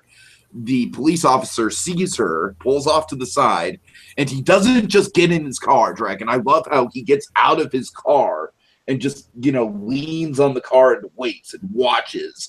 And so the scene plays out just so tensely, where Marion is trying to make this deal with this guy, and of course we get the great line like, well, gee, this is the first time that the salesman has been hustled by the customer. The salesman was great, by the way. I love that. Yeah. And of course, God, I don't know, Dragon, just the way it's timed at the end, right, where the cop is, he gets in his car, he pulls up to the lot. Oh yeah, he's walking up as she leaves. Yeah. And then Marion is just like, she is just like, I don't know. That's just like, to me, like I said, even though like compared to the horror that we're gonna get into with the Bates Motel stuff, that is the most suspenseful moment in the movie for me, because it's just like you can kind of feel your heart jump to your throat in that moment. You're just like, oh God, she's gonna get caught. She's gonna get caught. It's pretty safe to say. I mean, this has always been true, but I mean, especially nowadays, but just in general, just to keep it less political, though, it's always been true that there's always an intimidation factor with police. Period. It's always the paranoia that you've done something wrong you don't even know about. Sure, right. So, and Hitchcock hit upon that because he also had a profound fear of policemen he had a trauma as a kid, where like his parents like tried to steer him straight on something, and again, this is in the making of it. It was claimed that he was like locked in a cell. They doubt that, but the point is he was very intimidated by police at a young age. Mm-hmm. That's what fueled that scene. That's what fueled kind of our future Carlton Hughes police. Right. Patrolman. Actually, it's funny BlueDragonFive. I'm a time traveler previously on Bates Motel, and so it was actually me and Psycho. Thank you very much. God. It's so funny we have both of these scenes in Bates Motel in some capacity. In some capacity, yes. Capacity. Both elements of the scene. Anyway, go on. You keep going. Okay. Yeah. So next moment would be since we already talked about the Psycho, the shower scene. Let's talk about the aftermath scene, Dragon.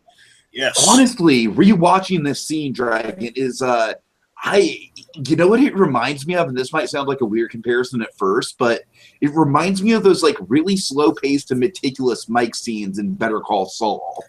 I see what you're talking. I get that. Yeah. Yeah, where it's like I'm not going to go as far as to say like, oh, clearly Vince Gilligan and company were inspired, but it's got that same sort of flavor, right? Where we're just so drawn into this guy doing. We never did see Walt's mother. We knew she was around. I'm just saying, there could have been a thing where if you really needed to sell to Skyler that he was visiting his mother. Oh God. But Cranston playing his own mother. I'm sorry, go on. Yeah. We just get this, and like you said, it's like the switch over. Like as soon as Marion dies, Norman takes over, and of course, at the time, we don't really know that Norman is the culprit yet. I mean, of course, due to pop culture, most people watching this probably know that. But regardless, even if you do know that, you're still invested in this guy, and you're still just like, oh my God, like he has to clean the stuff up. And, if you don't know the twist, then you're even more sympathetic towards him. You're just like. You get the shower thing I was talking about, the curtain, carrying around the curtain. Right. But you know what I mean? Like, like if you don't know the twist with the mother, then it plays out where this poor guy, especially with the exposition we got with Marion, about why he can't leave his mother. It's like, wow, not only is he dealing with an unruly mother who loves him on some level and it is overprotective of him because he loves him so much, but also a mother that is so fueled by jealousy that she is a murderous psychopath. And of course, Dragon, I got a picture like one of the things, again, this is kind of a practice that I have watching this movie, is just kind of like putting myself in the context of the time, like if I were to watch this movie when it first came out.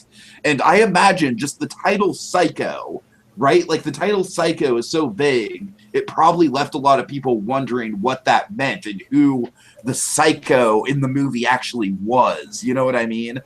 Is it Marion because she's hearing voices and everything? She's going psychotic. Is it the mother who we're not seeing who's like he was babbling incoherent? Well, not incoherent. She's psychotic. Yeah.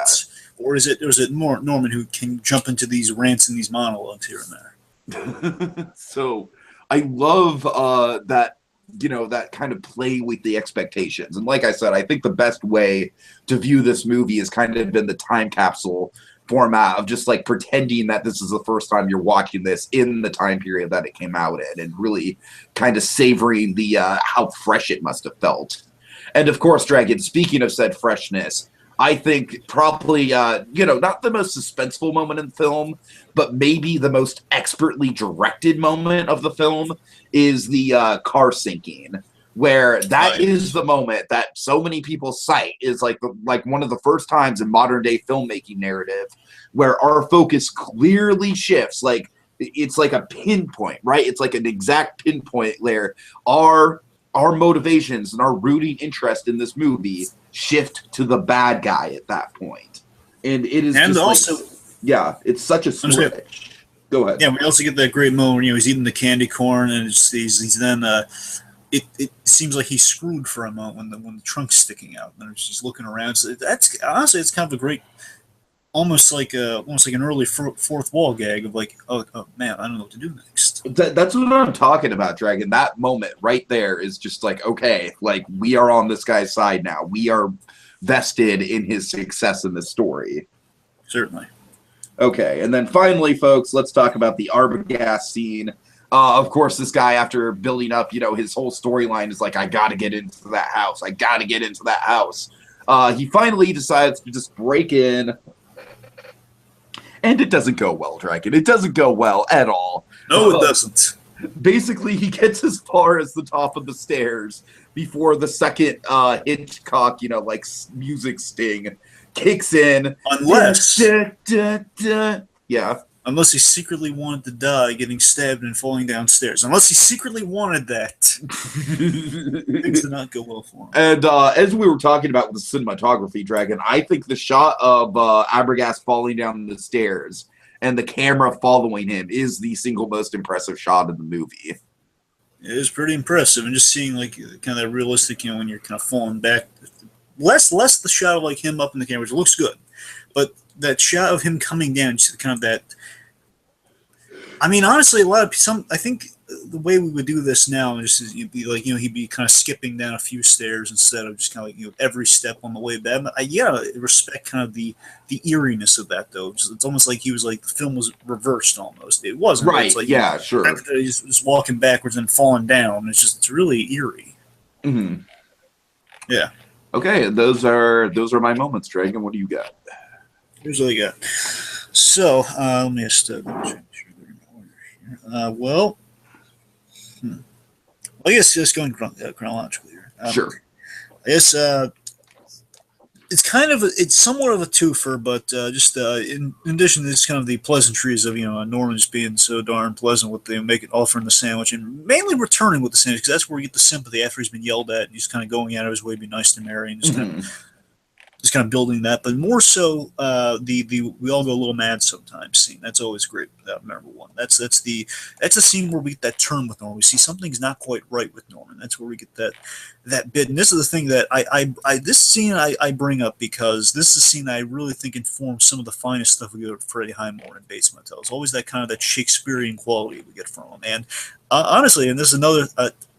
Okay, fine. Last reference to the Psycho Legacy is that they reveal. I'm not making them feel bad. Okay, I know. I wasn't trying. I was trying to pressure you to watching it before this. I just. I know. It's fine.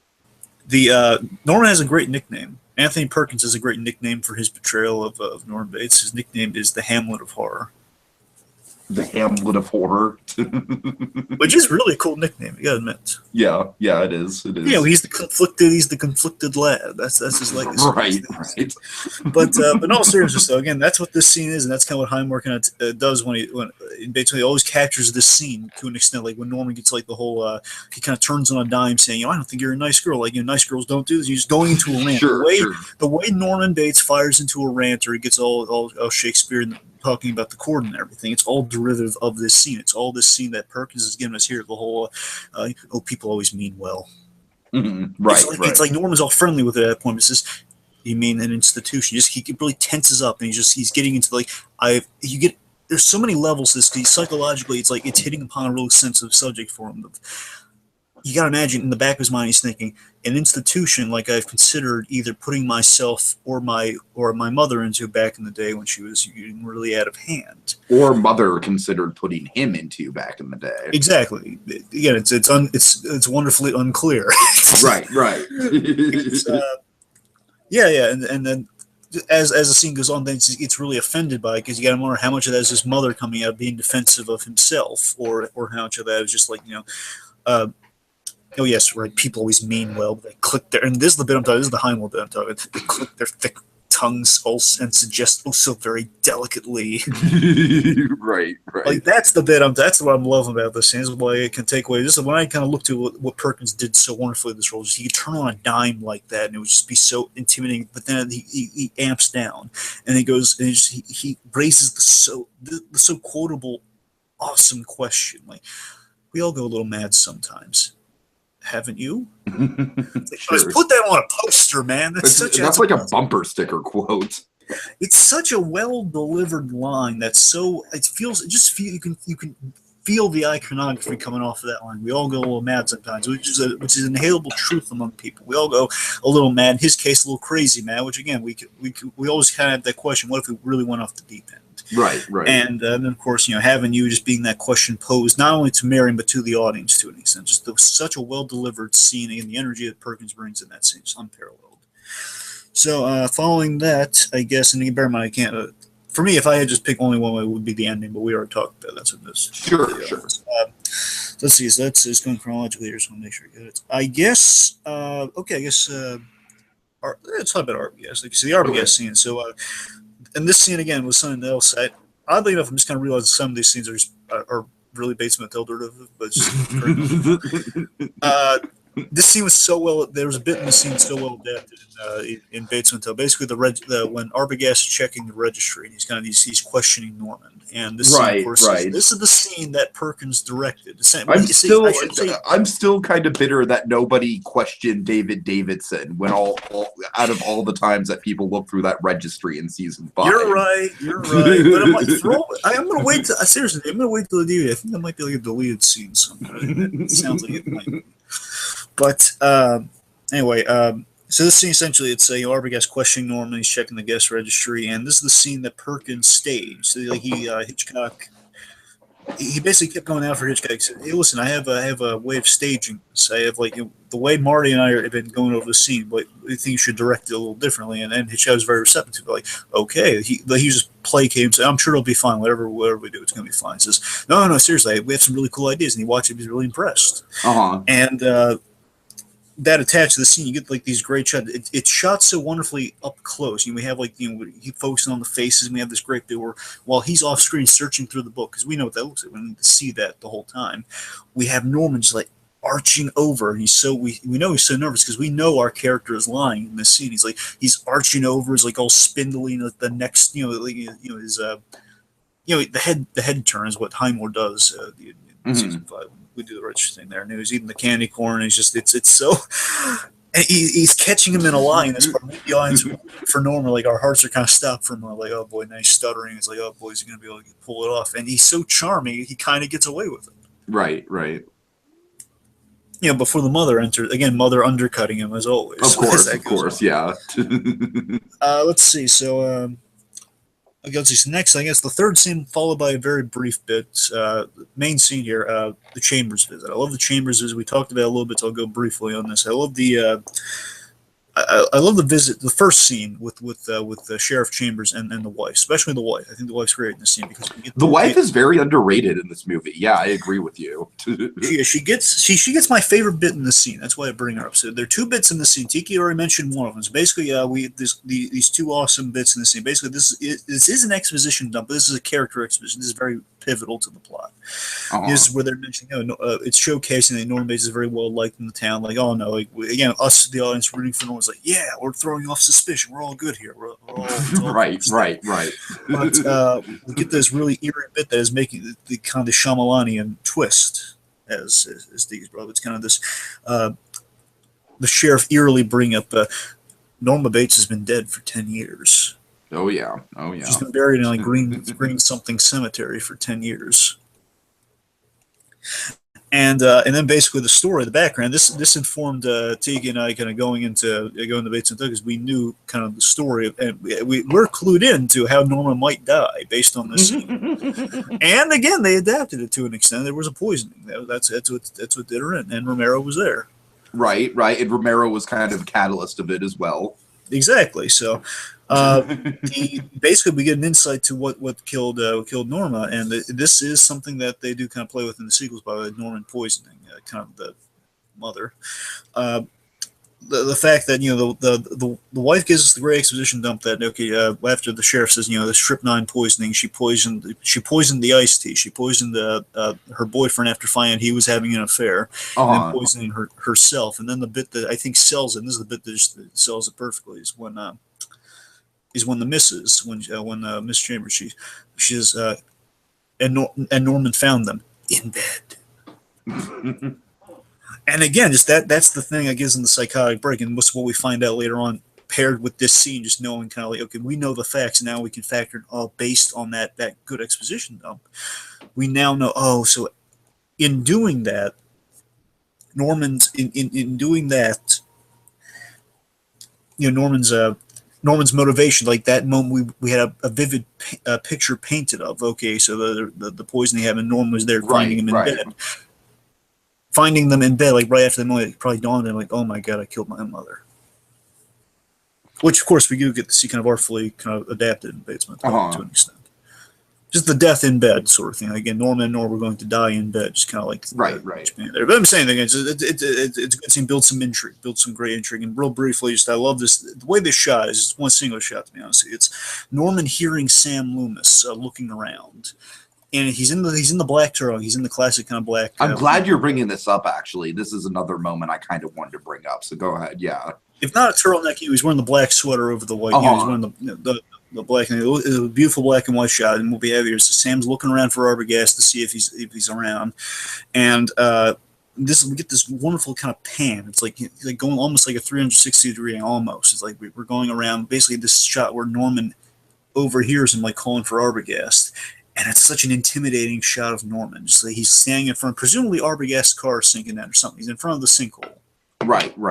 Where he's gotten rid of more evidence of Arbogast, whatever. I think it's the car too. I think he dumped the car. But then just like Arbogast, and just like da. We have that we're panning closer and closer to Norman as he's turning. Such a great kind of film shot of just Norman over that iconic spot. Mm-hmm. Okay. All right. So let's get into the legacy of Psycho Dragon. Certainly. So. Oh my God. Okay, so let's see. So obviously, this is Hitchcock's most famous film. There's a legacy right off the bat. So that's a huge takeaway. When you think Hitchcock, you think Psycho. Which is huge because, like we said, at the time, a lot of people were thinking his career was winding down. Yeah. And this was kind of the rebirth of Hitchcock in a way, deep into his career. I just think this movie changed everything when it came to modern horror. Like, we would not have any sort of staying power in the horror genre today without this movie. Of course, again, Jaws and Silence of the Lambs are not horror movies; they're suspense films based on Psycho. Right. I would actually say you could say the same thing about the original Halloween. The original Halloween is much more suspense than it is slasher. It has slasher elements to it, but it still kind of builds upon like the atmosphere and the psychological elements of Psycho. And Janitor's daughter. Yeah. And of course, Dragon, it broke new ground when it comes to depicting violence on screen and whatnot. Being inventive with it, not sure, especially for PG-13 films, because they have to find a way to skirt around the violence. So they look to the intriguing ways of getting around it, like Psycho did. I would assume. Sure. And and also just of course the twist endings, killing off the protagonist halfway through. Just all of that is just like big hallmarks of blockbuster filmmaking that are present even today. I mean, like the killing off protagonists halfway through, that doesn't happen very often. But when it does happen, I mean, there's only one source you can point to. It's like, oh, that must be a Psycho. You know what I mean? For a recent example, if the recent Shyamalan film doesn't prove it enough, the split personality as a concept and device, of course. Of course, sure. And most recently with Split, just being like a prominent example. I mean, Split is kind of like the Looney Tunes version of like the split personality. Well, true. I mean, like for me, I don't think you have. Honestly, I don't think you have Two-Face in the Batman animated series the way you have it without kind of Psycho. And again, it wasn't deliberately the same as Psycho, but I'm just saying you don't have like a split personality as like a device you can go to without. You certainly don't have Shyamalan's career without this movie. Absolutely not. Shyamalan absolutely built his entire career out of the foundation of this movie, I think. Now, I guess looking into some properties based on Psychos, let's start with.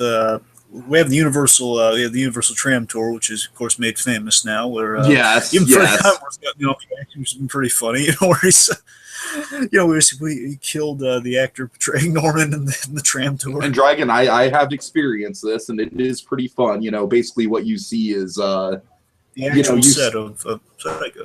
Yeah, you see it's the actual set of Psycho with the hotel, with the house in the distance. The house is like up on the hill, right? And so essentially what happens is, I mean, this is how I remember it. So they could have changed it over time, maybe like plussed it up a little. But how I remember it is you pull up and it's very eerie, very ominous. The guide is kind of just talking about how like, man, this looks like a really kind of creepy out of the way establishment. And then the guide points to this silhouette in the window of the house, right? And then that's kind of where our attention is drawn, is the silhouette in the window. But then Norman Bates comes out of the lobby of the hotel with a knife and kind of chases the tram off. So it's this great sort of like sleight of hand magic trick, right? Where you're focused on one thing and then Norman Bates himself comes running out. There's only one thing I would add to that, Tiki. I would add just a little sound effect to that. I would just add like you'd hear from the window, Norman. It's the only thing I'd add to that. It's just so, of course, speaking of just kind of the stuff that has come after Psycho, so just to dwell on for a moment again. Of course, there were sequels made. Which we might cover in the future, folks. At the very least, the fourth one. At the very least. The fourth one highly informs. I think Psycho 2 is also pretty good. It is. I'm just saying 4 is like that's the Henry Thomas. It's the Flash. That's where you get all the Norma Alive stuff. Sure. Yeah, Olivia Hussey. She was the original Vera Farmiga at that time. So with the sequels, just kind of the broad spectrum is kind of the general kind of consensus kind of boiled down. So of course 2 is a very intriguing aftermath of years have passed. And it takes place in real time to address the age difference in Norman Bates, and he's actually in that time he's been released, and Lila has issue with this, of course. Vera Miles returning to the role, so again she's kind of our antagonist of the film. Okay. 3 is Norman just kind of Norman running the motel again, and just let's say we have Perkins directed that one. It's really well directed. It's, nice.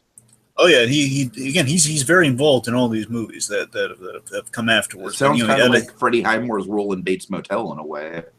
I know, it's interesting. And again, 3 is just basically more it's kind of shenanigans coming to the Bates Motel and him dealing with it. But Norman again, you're rooting for him even though he's killing people in 3. Right. And 4, honestly, 4 is the most interesting to me because that's it's got honestly all the again backstory stuff.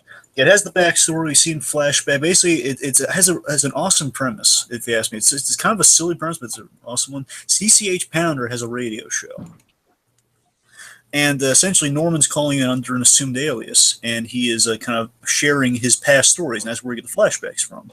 And the idea is they realize, oh my God, it's Norman Bates. He's basically contemplating doing something horrible, and they're trying to talk him out of it on air. Oh God! and it's awesome. Again, we get flashbacks to kind of like him. I forget if he narrates through. I would assume in the beginnings of the scenes it would be him narrating through. So I forget if it's all throughout. But we have like Henry Thomas. The creepiest element I remember. I got to rewatch it very much. The creepiest element I remember is the stuff when Norman's a kid. That's the eeriest stuff, and that movie gets really screwed up and twisted when you see the take they had on Norma before we had like all the sweet sunshine smiles. They played Norma bipolar in the oh boy, ooh. In there. So basically, it's like she turns on a dime and it's terrifying. Right. Anyway, and also there was a very forgettable Bates Motel series. No, that show. No. Come on. No, seriously, there was a TV movie about Bates Motel. Oh, okay, right. There was a TV. Sarcastic. No, there was a Bates. There was honestly, I mean, it seems like a horrible idea. I haven't watched it. It seems like a horrible idea. Just there was a TV movie called Bates Motel that's very forgettable. So that barely even counts. Right. So talking about the thing that actually counts, though. And then, of course, there's the Bates Motel that we actually like. Yes. And that Bates Motel, Dragon. Oh my God! Like I think we could do another podcast, the podcast we were planning on doing with this one, just comparing and contrasting Bates Motel to Psycho. I feel like there's still leverage left there because, oh my God, just Bates Motel is just such a beautiful mirror image of the things that work so well in Psycho stretched out to series form. You know what I mean? It's like all throughout that whole series, we're getting these little touches and nods to the directorial choices and elements that made the first film so captivating. Exactly. It's a wonderful tribute that gives new life to a classic with a different story that fuels the film but ends differently. And without getting into too much of the specifics at the ending, I'm just saying that it tells a story that we didn't see, and we appreciate Norman's plight even more, seeing the series. Even though, again, even if it doesn't line up with the movie, exactly, just knowing kind of basically what if we kind of reverse Marion and Norman almost is that we follow Norman's our main character from the very start, and we get to know him, we get to know the story behind what drives him to the split personality, what builds that, what kind of what motivates the boy to dig up his mother eventually. We see that story unfold. It's great. And something in my research for Psycho, actually, this is gonna blow your mind. I found out some stuff here. That I don't know if it's just coincidental, but they pulled some stuff seemingly from the book, from the Robert Bloch book, and put it in Bates Motel. Oh, I'm not surprised. I was looking at some of the stuff Joe Stefano he adapted or changed from the book, and a lot of the stuff that's in the book, a couple elements from the book. I shouldn't say that it's a whole lot of things, but a few things from the book that were not in the movie made into Bates Motel. Cool. Two things to point out. The blackout. The blackouts are from the book. Oh, okay. Interesting. There is an idea that Norman, and of course, the blackout thing is one of the pivotal parts of the Bates Motel series that wasn't really brought up in the movie. Exactly. So again, it's kind of hard to tell if that's just a coincidence, like he would have to black out to have these things happen, or if it was like right, yeah. That's curious now. I'm saying these are two important events in Bates Motel that I thought I'd mention. So one's the blackouts, which in the book emanated from Norman had a drinking problem in the book. So he would drink, and when he drank, he would black out. He would have conversations with Mother. Which again, Bates Motel, like it emulates both the blackouts and kind of like alcohol feeling that in certain scenes. Yeah. Essentially, in the books, Norman, again, aside from not being kind of the likable kind of Anthony Perkins or Freddie Highmore type, he was just going to be kind of a real. He was going to have a lot of problems. I'm just saying the drinking thing that led to the blackouts was important. Other thing, instead of Marion, ripping up the paper, putting it in the toilet, there was an earring found, and that earring found, of course, was a big point of discovery in Bates Motel. We had Emma's mom. Right. Emma's mom earring was found. That, of course, was a big thing for doing. Mm-hmm. I just want to point out, of course, the book itself as a concept was used by Chick Hogan. And, of course. I'm saying I just want to point out a few things, a few deep pulls that even despite the fact that Psycho the movie has a legacy, the book also has somewhat of a legacy in Bates Motel as well. Certainly. Okay. That's about it. Unless you have anything else about the legacy. I guess just one more thing on Bates Motel, of course, because the Vera Farmiga and Freyheim were kind of like they've redefined the rules and kind of made it their own. Absolutely, and I think in general, I very much appreciate that Bates Motel has brought the original to a new generation of people, and I feel like a lot of people are discovering Psycho in the wake of Bates Motel and really. Yep. Hello.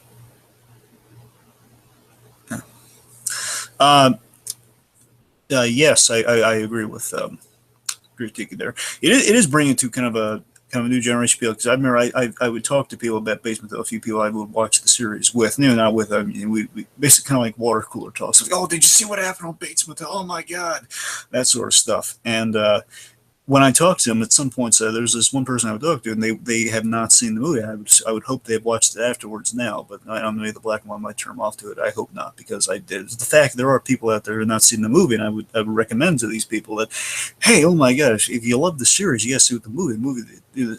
They share a lot in common. Believe me, you'd like it. So, it is an amazing thing that what Bates Motel is. And again, Tiki and I, we can go on and on and on about just kind of the beauty and the majesty of Bates Motel and how they have redefined it, and they've just kind of they've kept it going for a new generation. Again, I'm retreading what we've been saying, but it is really true. And I encourage anyone who hasn't for some reason checked it out. Check it out. I mean, assume the 5th season is going to be on Netflix, I'm sure, and then they'll have all 5 on there. Or if not, get the DVDs. It's worth it. Just an excellent series. We can go on forever about it. It subverts things much like the original Psycho does. So I guess speaking of which, I guess getting into some final thoughts. I'm just going to round out some stuff here. So I guess essentially, if I were to boil down what Psycho is, and just kind of the impact of Psycho, again, it's the original Jaws. That's what it is. It's classic cinema. It's the best psychological thriller. At the very least, we don't have the psychological thrillers we have now without it's not a psychological thriller because it's super in depth, but it's a thriller. It's thrilling because it's so well executed and represented by the actors. That's what makes it possibly the best psychological thriller. Because it's so well done. It's it's it, it's like an average film. In the beginning of it's like an average film from the 60s that takes turns no one expected at the time, and still on the whole holds up amazing. Of course, you have a few things like 40,000 has to be 400,000, maybe the marriage thing isn't a big deal. Of course, you have minor things here and there, but on the whole, again, it holds up as a great movie you could watch and rewatch and show to people and say, "Oh my God, you got to watch this movie. It's amazing." I mean, Hitchcock made a film with all of his heart and soul, despite everyone. He got married at the time. Everyone's telling him, this is you're just making a B movie. This is a mistake. Why are you out of your gourd? Why are you making this movie? He made a movie by doing, again, as I always say with Hitchcock, he kind of had the Orson Welles approach. He kind of did a movie by doing the opposite of everything that every filmmaker did at the time. He made the opposite of every choice, and he made all of those choices work. Psycho, as in any of Hitchcock's films, are an example of that, especially Psycho. He made it with that mentality. Psycho is, at its core, to be honest with you, just kind of looking at it, kind of relating it back to the Mother's Day side of things here. And also the Bates Motel, as we've always said with Bates Motel, it's kind of a romanticized tragedy, love being kind of a big crux. It's a love story. Psycho itself, just reevaluating it here, is also a love story. It's a love story, but a dark one that makes us question, what love.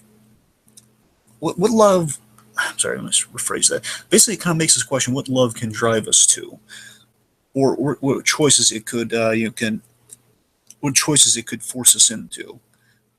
Oh, Whoa, was I in here the whole time? Well, now you're back now. Yeah, I know, but like when I left, was my avatar still in here? Technically. Oh wow, that's weird. Sorry about that. My computer just randomly decided to restart itself for no reason. Let me finish my final thoughts here then. Okay, sure, by all means. So that's what I was kind of doing, entertaining the folks, just going through my final figured, thoughts. yes, thank you, Dragon. You're the consummate professional in that regard. Right, so let me pick up where the thought I was going on here. Basically, I'm just to summarize the point I was making right when it came back, is that Psycho, kind of like Bates Motel, is a love story. It's a love story, but it's a dark one that makes us question, what love can drive us to. What love kind of stuff love can drive us to, or changes us into, as being Norman as the example there. It can be as scary or dark as what Norman becomes out of the sense of love, love for a mother, or love in any other senses we kind of indicate in Bates Motel's point, loving someone to such an excess, as scary or dark as it can be.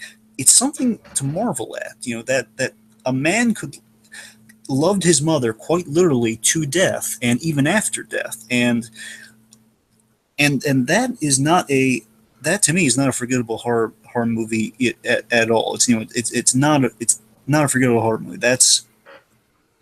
It's so, what could be a forgettable horror movie, so well executed. It's a film that's what every film school textbook. It's in every film school textbook under the sun, saying what everyone was fearing was going to be a very forgettable horror movie turned out to be, the most recognizable horror film in period.